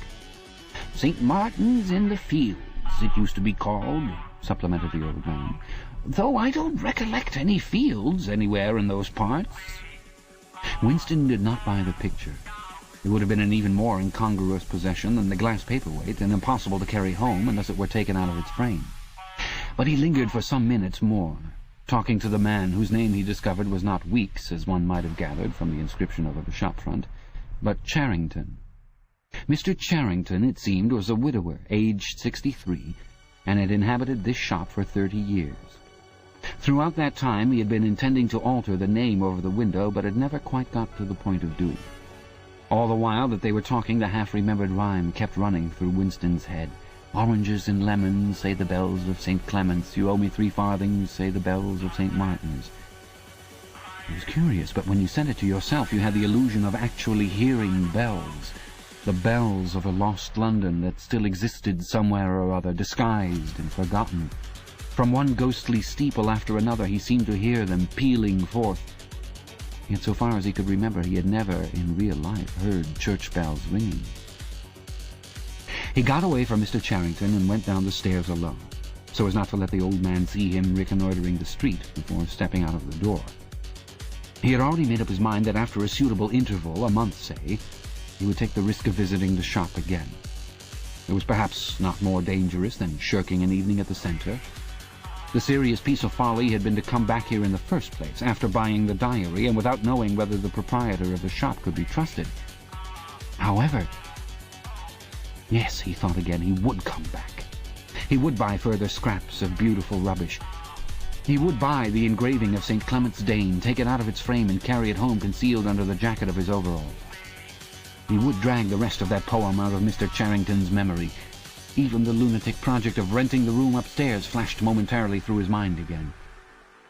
For perhaps 5 seconds, exaltation made him careless, and he stepped out onto the pavement without so much as a preliminary glance through the window. He had even started humming to an improvised tune. "Oranges and lemons, say the bells of St. Clement's. You owe me 3 farthings, say the—" Suddenly his heart seemed to turn to ice and his bowels to water. A figure in blue overalls was coming down the pavement, not 10 meters away. It was the girl from the fiction department, the girl with dark hair. The light was failing, but there was no difficulty in recognizing her. She looked him straight in the face, then walked quickly on as though she had not seen him. For a few seconds Winston was too paralyzed to move. Then he turned to the right and walked heavily away, not noticing for the moment that he was going in the wrong direction. At any rate, one question was settled. There was no doubting any longer that the girl was spying on him.